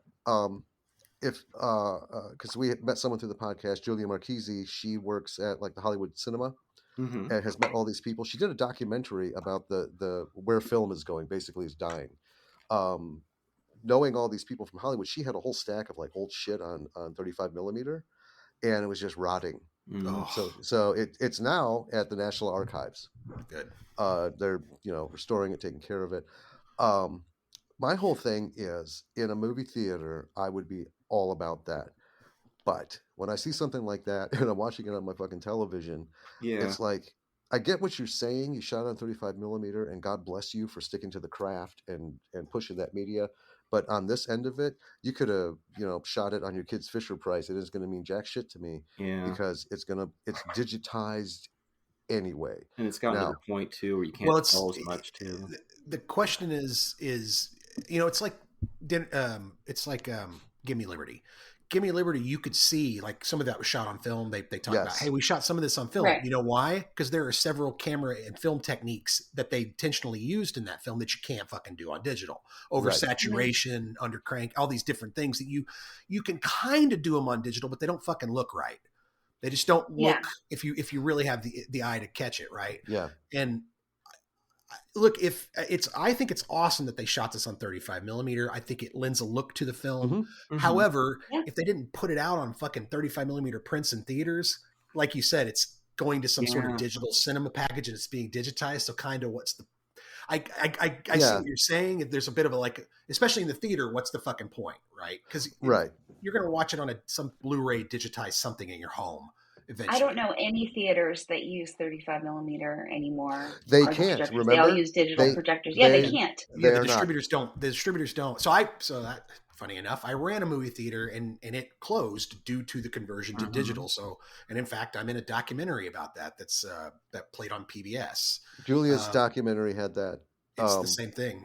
Yeah, we ran film in 10 theaters for 8 years. Yeah, get rid of the film projector. Yeah, you had or we will never send you a movie again. Yeah, well, it's because they literally said, look, all these there's 2 companies that create that film, basically make copies of the movie and ship them out, and they said, we're done. We're not doing that anymore. We're doing digital. We're shipping hard drives now. We're not shipping film. It's cheaper. You know, I used to get these massive cans from freight, these massive cans of film. You know, 7 reels, 6 reels for an hour and 45-minute movie. That's 40 or 50 pounds of film that you then have to cut and put together. No two prints are identical, and no two prints are identical. And there's a lot of issues on both sides, though. You know. It's living and breathing, and it's visceral, and it's awesome, and I prefer it 100%. Yeah. So. I was listening to one of the recent Roger Deakins podcasts, and he was talking about somebody showed him a movie, and he was like, "Oh, that was shot on film, right?" And you're like, "No, that was all digital." And he's like, I can't even tell anymore. And I'm like, master TOP. And so it's like, yeah, it's, who knows? But I appreciate it. I just don't think they needed to lead with it, because it was immediately like, I shot this on 35 millimeter.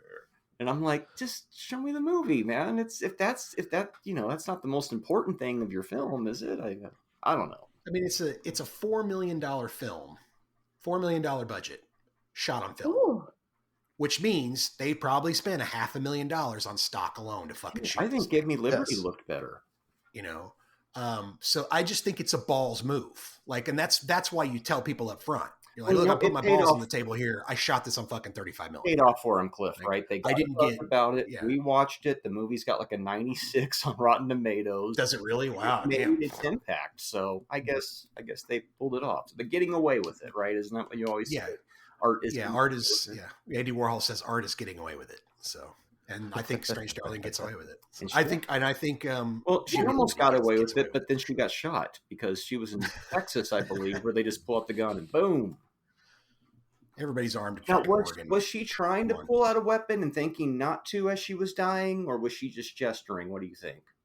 I think she was in shock and thought that she could pull a gun out and take like the she truck. had a second gun that she never got she to, was maybe. Moving. I was wondering that because she took both the cops' guns. Mm-hmm. She did, yeah. She had 3 guns on. And so we lost the one.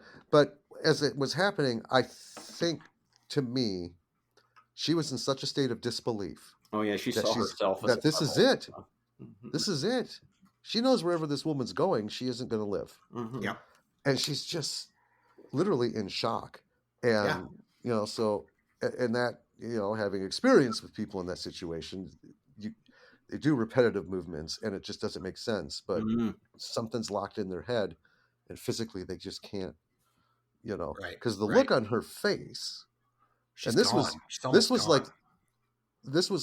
if anything came close to connecting, this was the moment when I came connecting with her, because the actor did a phenomenal fucking job She's great. of putting out muted terror, meaning you can tell the level of terror in her, but physically the body isn't responding to it, and hence the movements. And I thought she is sitting down with death and having a long talk right now. That's a good way to put it. Danny, did you have any thoughts? I'm curious because it seems like I think you've probably liked it a bit more than Jim did. So maybe you're on my side. Maybe you're on my side of the fence here. I think I'm a little more. I'm a little more on your side, Cliff. I think that I liked that it was shot in 35 millimeter. I think that it's worth it to shoot things in, traditional methods. Like, even if you don't necessarily like the film as an outcome, like that was shot on 35 millimeter, I think that it is important to put it at the beginning of films and let people know, like, we did this on this media, because some people don't even think that film exists anymore, to be honest with you. There are very few places in the world that can still develop film. You know, and people collect the old, you know, like film cutting machines and stuff, but they don't actually use them. And so I think it's nice that it's like an homage to a dying art form.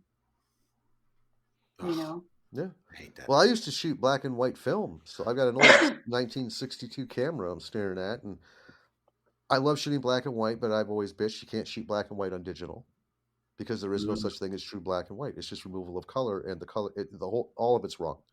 The only way you get it is black and white film. And I developed my own stuff in photography school. I developed it early on. I'm too old to be playing with chemicals and developing film and have a dark room and all that stuff. So I kind of gave it up.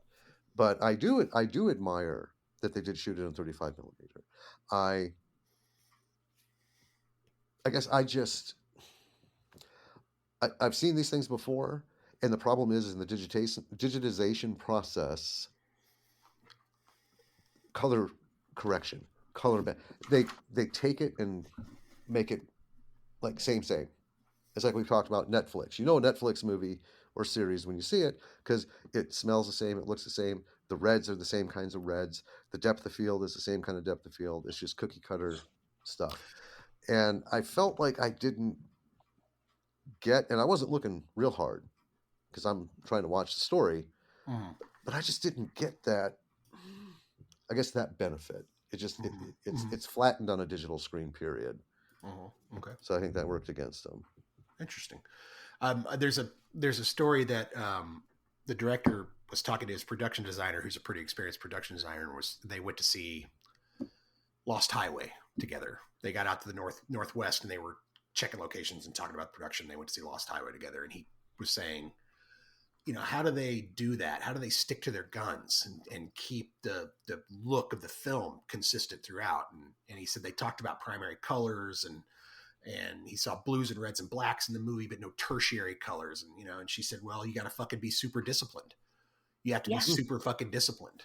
You have to stick to your guns at all times. And he said, in that opening shot where she's running through the forest, she was in the beginning, she was wearing teal. And the production designer said, I thought you were going for red and blue and primary colors. And he goes, I was. And she goes, then why the fuck is she in teal? And he goes, because I thought it'd look great in the forest. And she goes, what the fuck? Are you going to stick to your guns or not? And he was like, change the goddamn outfit. That's why she's wearing red in the forest, because he wants this red primary color, this blue from the hotel, this red that she's wearing in other things to be these primary colors in the film. I thought it was interesting. I don't know that it doesn't speak to like the digitizing and losing of the color, or at least, like you said, changing the color palette so the reds match or the blues match or whatever. But I wonder if he took time to make sure that happened while he was shooting in camera, or if he did it in post. I'd be curious. It's definitely harder to do now because that's almost a lost craft. And back when they were making Lost Highway, people were still shooting on film all the time, and people knew how to do the lighting and the color more because they were doing it constantly. And now it's like, how do we recapture the technique they did like 25 years ago that people don't do anymore? And so they're trying to kind of relearn that in a way. And so it's kind of... Ribisi was the cinematographer, and I feel like he's been around film a lot. He's been around film a long time. It was his own equipment he used, I read. And he was on his equipment. He did a great job. I think as a first-time cinematographer, if I made this movie and it looked like that, I'd be pretty goddamn happy with myself. And I watched a DVD copy and it looked muddied. So maybe if I saw it in 4K, it might pop. I don't know. Mm-hmm. It's possible. Like that thing scroll, I mean, read it. Color theory transcends film or digital. Well, that's true too. You know, you think, I don't know if you guys watched the show Severance, but if you notice, there's only like 3 colors in every frame, really, or variations of those 3 colors, unless there's something they want you to pay attention to, which that thing is a different color, right? Mm-hmm. Something that pops. Mm-hmm. You know, it's all blues and grays and whites. Right. Unless they want you to see something. And they're very careful to make sure that no other colors bleed onto their set. Mm-hmm. You know? Mm-hmm. I'm thinking about the first choice being teal. for the clothing. Yeah. If they were going to do black, because again, as a photographer, again, black and white is a whole different set of rules on what you want the picture to look like and what the actual colors they need to be wearing. And I'm just trying to think, teal would be one of the worst choices to begin and then fade in, because I did enjoy that. It's been done a lot, and some people do it better than others, but I thought this was really well done, because the whole picture, as I was watching it, wasn't colorizing. It was like in little shifts, very subtle. Not everything was at the same pace, and I thought that was really cool. From a technical aspect, I can't bitch about a whole lot about this. Right. Yeah.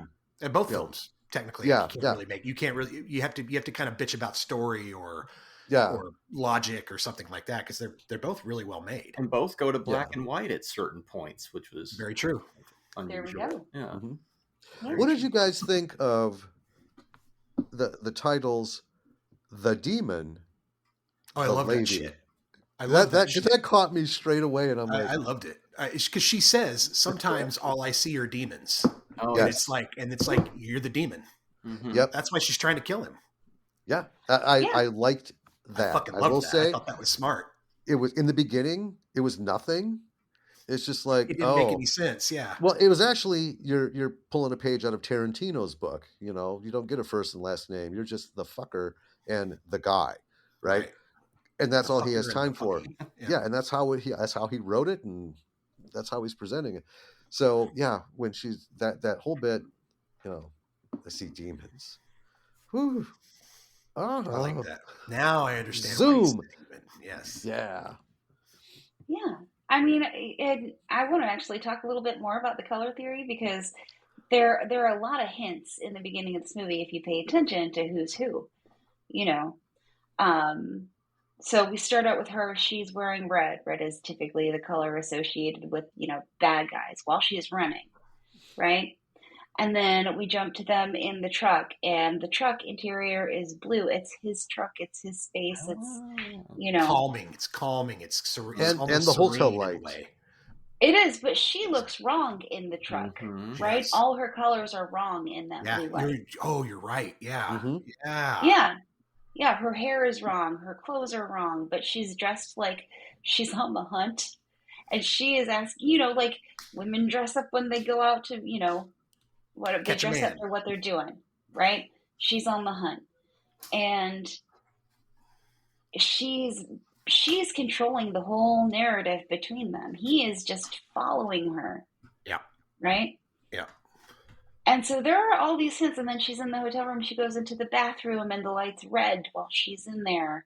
There's all this stuff that's supposed to. While she's sitting on the toilet. Yeah.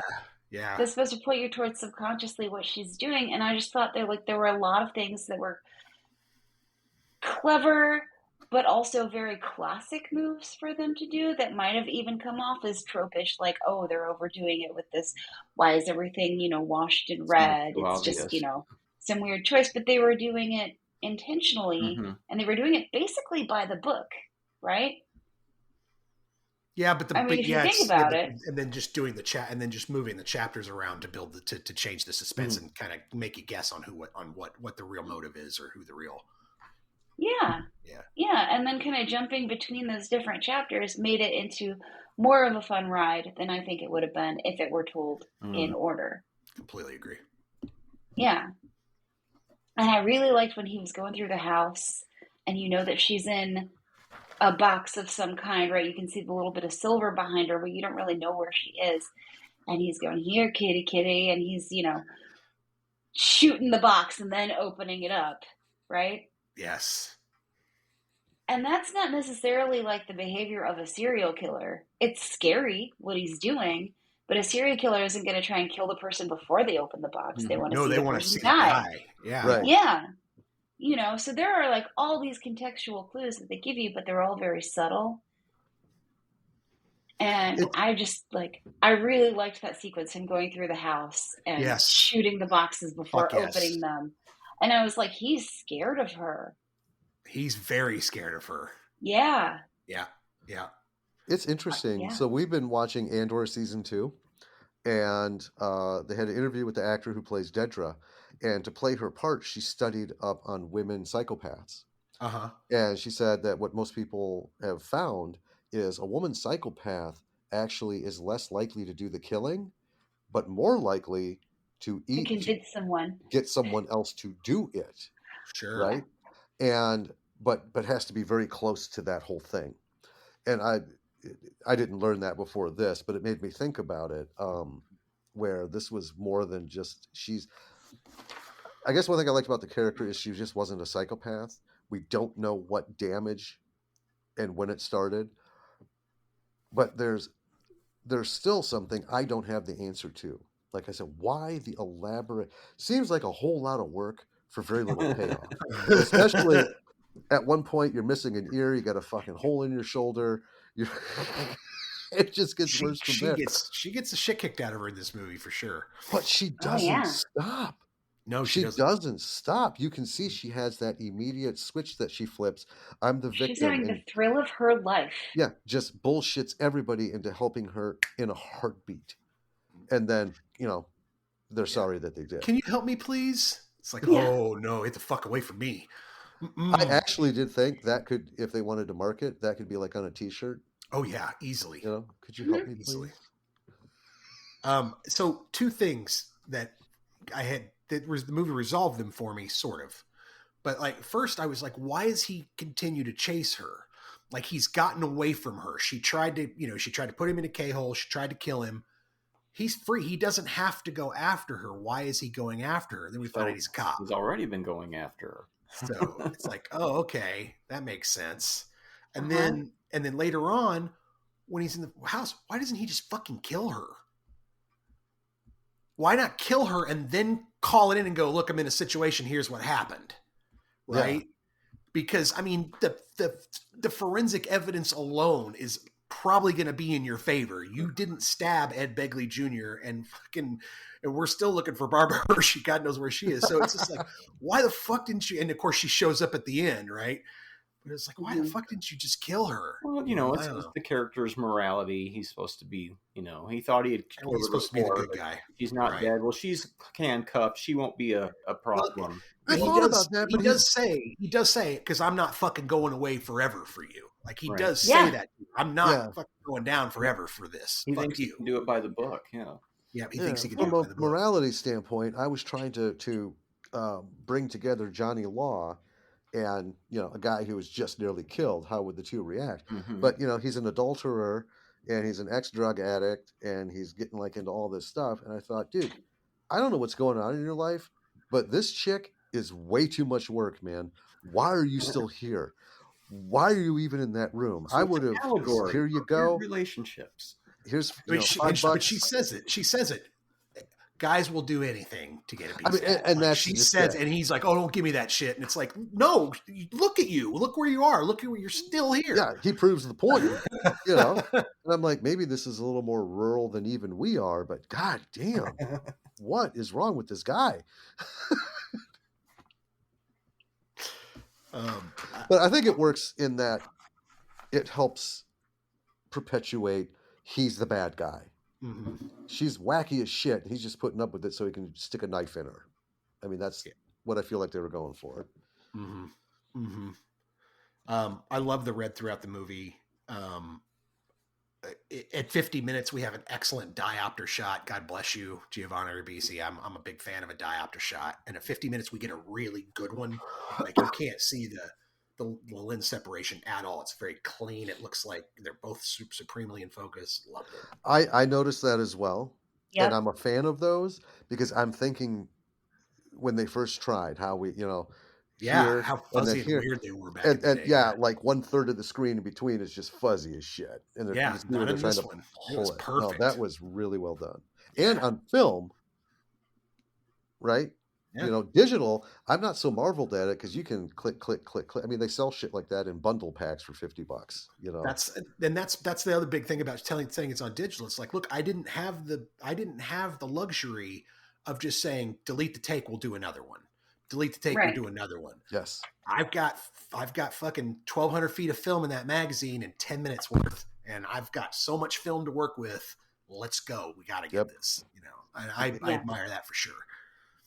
I felt like those techniques were nice, but they almost distracted me from the movie. Like, look, I'm doing this because I can. Not that it necessarily connects to the next sequence. That was just me, though. I thought it was a little showy. I mean, that's fair. I can see that. I didn't actually feel like that. One thing about this movie, I did admire all the technical stuff, but I was already so entrenched in none of this to me is contributing to the story. I don't need to worry about critiquing this shot and that shot. I'm just looking at it as that was actually pretty good. I like that, and if I ever get behind a camera, I would be cool if I could do that. I mean, photography and cinematography are kind of the same, but even the rules of light work differently for the mediums. But I mean, I can understand feeling. I can understand feeling kind of like this movie is just a vehicle for all the like techniques and stuff they wanted to play with on film. It's a resume. And I get that. Yeah. But I mean, the gore was really good. I like just a good old fashioned slasher, serial killer chaser. And it was still fun for me. Yeah, I agree. That was my last, I think, weak point, because I turned to Danny at one point and I said, okay, this is supposed to be a serial killer, not just a killer. If somebody in this movie doesn't fucking kill more than one person in the next 2 minutes, what am I doing here? Oh, it's listed more of a thriller than a horror. It's what it shows up as. I would agree that it's a horror, it's a thriller serial killer type vibe, but I think it definitely ratchets up that tension and really keeps you guessing at times. And reminded me of High Tension. Now you mentioned that, I love how she knows that he used to live on the edge, like that. He, she could tell, that there's something in him that she can pull on to keep him there and to keep him enticed and then take him out, right? I'm surprised they didn't play that Aerosmith song, "Living on the Edge." That would have been right there with Love. We probably couldn't afford it though. That's hilarious. That's hilarious. And of course, I love the Scott Baio puzzle. That's that shit. Right. It's the as soon as I saw that, I was like, "Holy shit, that's hilarious!" We're not fans. We're not fans of Scott Baio. It was just free. We ain't into Scott Baio. I think that whole piece led to one of the most uncomfortable moments in the movie for me was when they're sitting staring at each other across the table. Nothing's going on. And it's like that weird smile. And we were just talking about something that happened on Sunny like that. And it did get to a point where I was thinking inside, I hope they stop, because this is weirding me out more than anything else. This is just unsettling. Jesus Christ, people sitting and smiling at each other. What the fuck is going on around here? And not even like a steady smile. Smile and then not smile. Cut to the next one. Smile back, not smile. Cut to the other one. I'm like, did they fucking mental in the mountains or what's going on? But then after all that, Scott Baio. So I'm like, all right, I get it. They're fucking weirdos. They're eccentric hippies. Cool. Yeah. Mm-hmm. And they've been living up there for a very long time. trying to stay away from the Squatch. Have the megaphones to keep the Squatch away.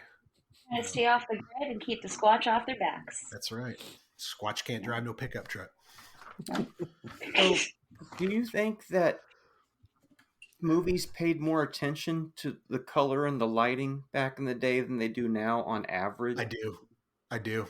I think there's some that do it, but I feel like it's kind of a lost art a little bit.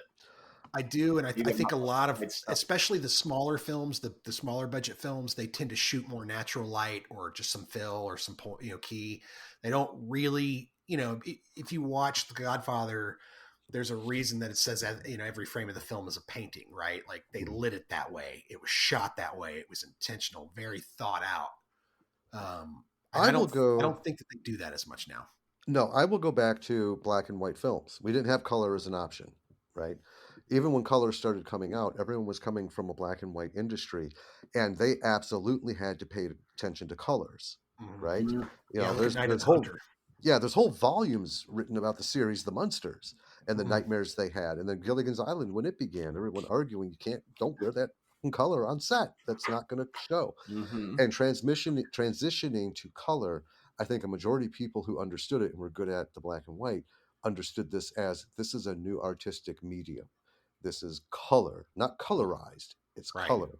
And I can tell a story with color as I'm telling this other story with movement and dialogue.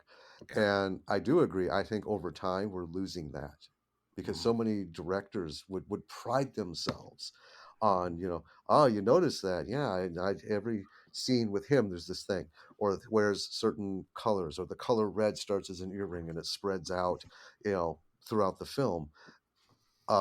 It's almost like Unbreakable, the subtleness. It's not color, but his rain poncho, Bruce Willis, starts out wearing a security poncho. By the end, it's Superman level cape and flowing kind of thing as he comes into his own. I love when they use color to help tell the story or to tell its own story with it to accentuate it. That makes sense. They have a David Lynch influence. Yeah, good. Yeah. Well, both films today did good use of their color palette, which is unusual around here. A lot of times, just pick up the camera and shoot, But today, they paid attention.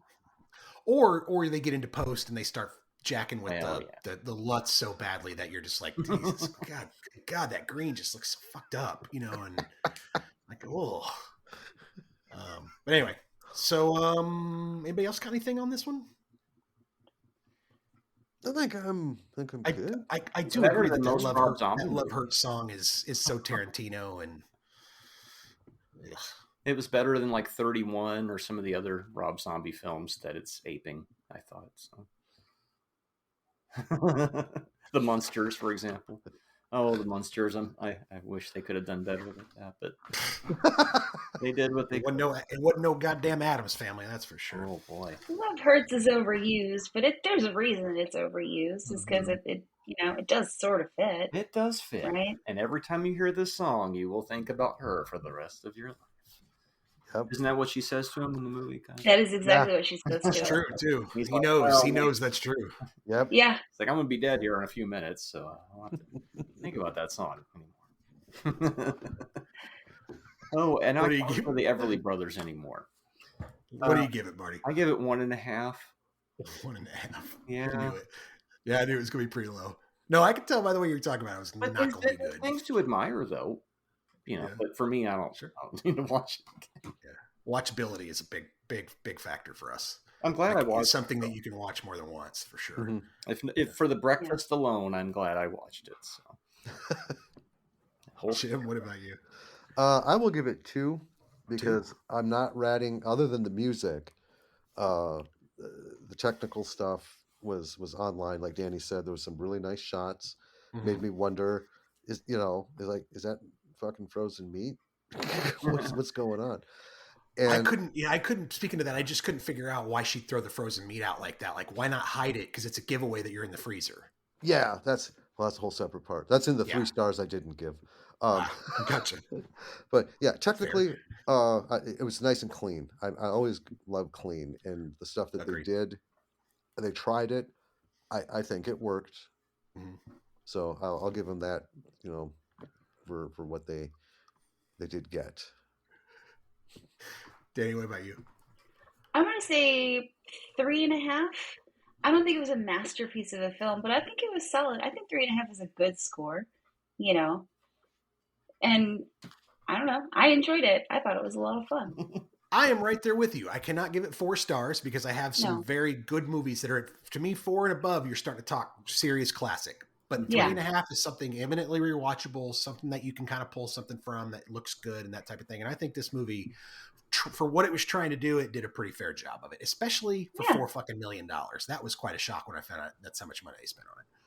Yeah, that is not much. And I'm a little biased. I love my boy Kyle, so I just ever since Dinner America, I'm just like, I'll watch anything this guy's in. I don't give a shit. For me, it's like.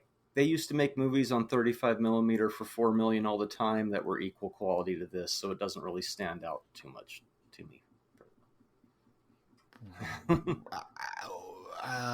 There's a lot of good movies in the past that were shot for $4 million on 35. Cliff, you know that. Well, yeah, I mean, good, but I don't know. I mean, I think this is That's why I didn't think this was that big a deal. Technically really doing a lot. For you're redoing the 90s for me. Okay. You know, I mean, if I can. I think for today, it's not like a two-hander walk and talk movie, right? No. Like in this economy, $4 million. $4 million. Well, look back to like one of our top five's B movies is Bubba Hotep. Mm-hmm. All right, $5 million budget. Mm-hmm. They look the same, mm-hmm. right? So let's just say shave off $1 million. Say it was $4 million. Okay. Was it 5 or was it 1? Bubba Hotep. No, it was $5 million because it wasn't indie. It was B movie. They had money because Bruce Campbell. And to your episode about that, I think it was 1, Danny. Yeah, it $1 million. I remember it's like Ben didn't like Elvis, and I'm like, oh, he wouldn't like Bubba Hotep because he doesn't like Elvis impersonators. That Ben character from Give Me Liberty. That's true. Here's what I would say, honestly, though. I would say that $1 million when this was shot in 2003 is about $4 million now. Yeah, it's probably right. Sure. Maybe 3 million. That's true. Well, and that's what I was going to say. Is today your dollar just doesn't stretch today like it did back then. It's not a lot of money. It's not. I know we've had this conversation way back. I said in this economy. Cliff, I think one of my favorite things from you when we did was it Revenge? It was Revenge of Zoe when we had our first get together. Your exact words were, "I wouldn't know what the fuck to do with $50,000 if you gave it to me." You give me $1 million, I'm gonna make 10 movies. Mm-hmm. I'm just gonna make 10 movies. But that's the kind of thing is, I numbers don't mean a lot to me, But when I hear $4 million, that's not a lot today, but it is big on an indie scale. Yeah. And if they're shooting film, like you said, there's $500,000 just in stock. Yeah. God knows what the stock's going to cost you. Let's talk about development. Let's talk about what real editing, what time that costs, and the people you have to pay to do that with film as compared to digital. Mm-hmm. Because they can edit a Marvel movie like that because they got 700 people clicking away and shit. Mm-hmm. You got one film. You've got one strip of film. You can't have 50 people in the room working on it. So I look at that and I think that is impressive. Yeah, and you know how they inflate the numbers for the budget, so that means they had even less. Yeah, it could have been. It could have been 2 or 3 million. That's very true. Yeah. Well, it makes it more impressive. But I like the nitpick here. That's the point of the. That's the whole point of the podcast. Oh yeah. That's why we're here. It's because we love movies and we love to fucking nitpick them to death. That's right. That's why we have podcasts. That's what's fun about it. Yes, exactly. Yeah, pick it apart. Well, guys, thanks for coming on. We really appreciate you. Yeah. Oh, thanks for having us. It's a blast every time talking to you guys about film. We do this all the time. Man. I think we broke a record today. This is the longest. This is our record. In fact, I think you guys had to set the record last time. Probably. We talked for a long time. We set it again for the longest podcast. We're chatty little shits, so. Yeah. Well, I never shut, so it's, yeah. Oh, and we're from the Midwest, so we could just talk forever and ever and ever and ever. Yeah. Hi, how are you? Yes. Natural Born Podcasters. Natural Born Podcasters. Oh, you know what? Right here. It's been put out into the world. Let's noodle that. I could think of some fun ideas.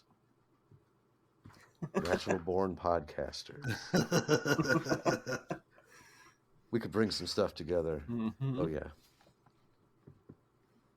Well, let's talk about it. Who knows? Who knows, guys? That may be the next project. We'll see. All right, let's get out of here. Skedaddle. Guys, thanks again. Yeah. And again, I've said it before and I'll say it again. Squatch can't drive no pickup truck. Squatch. That's right. Leatherface, why'd you cut the door down? Oh, wait, wrong movie, sir. Wrong.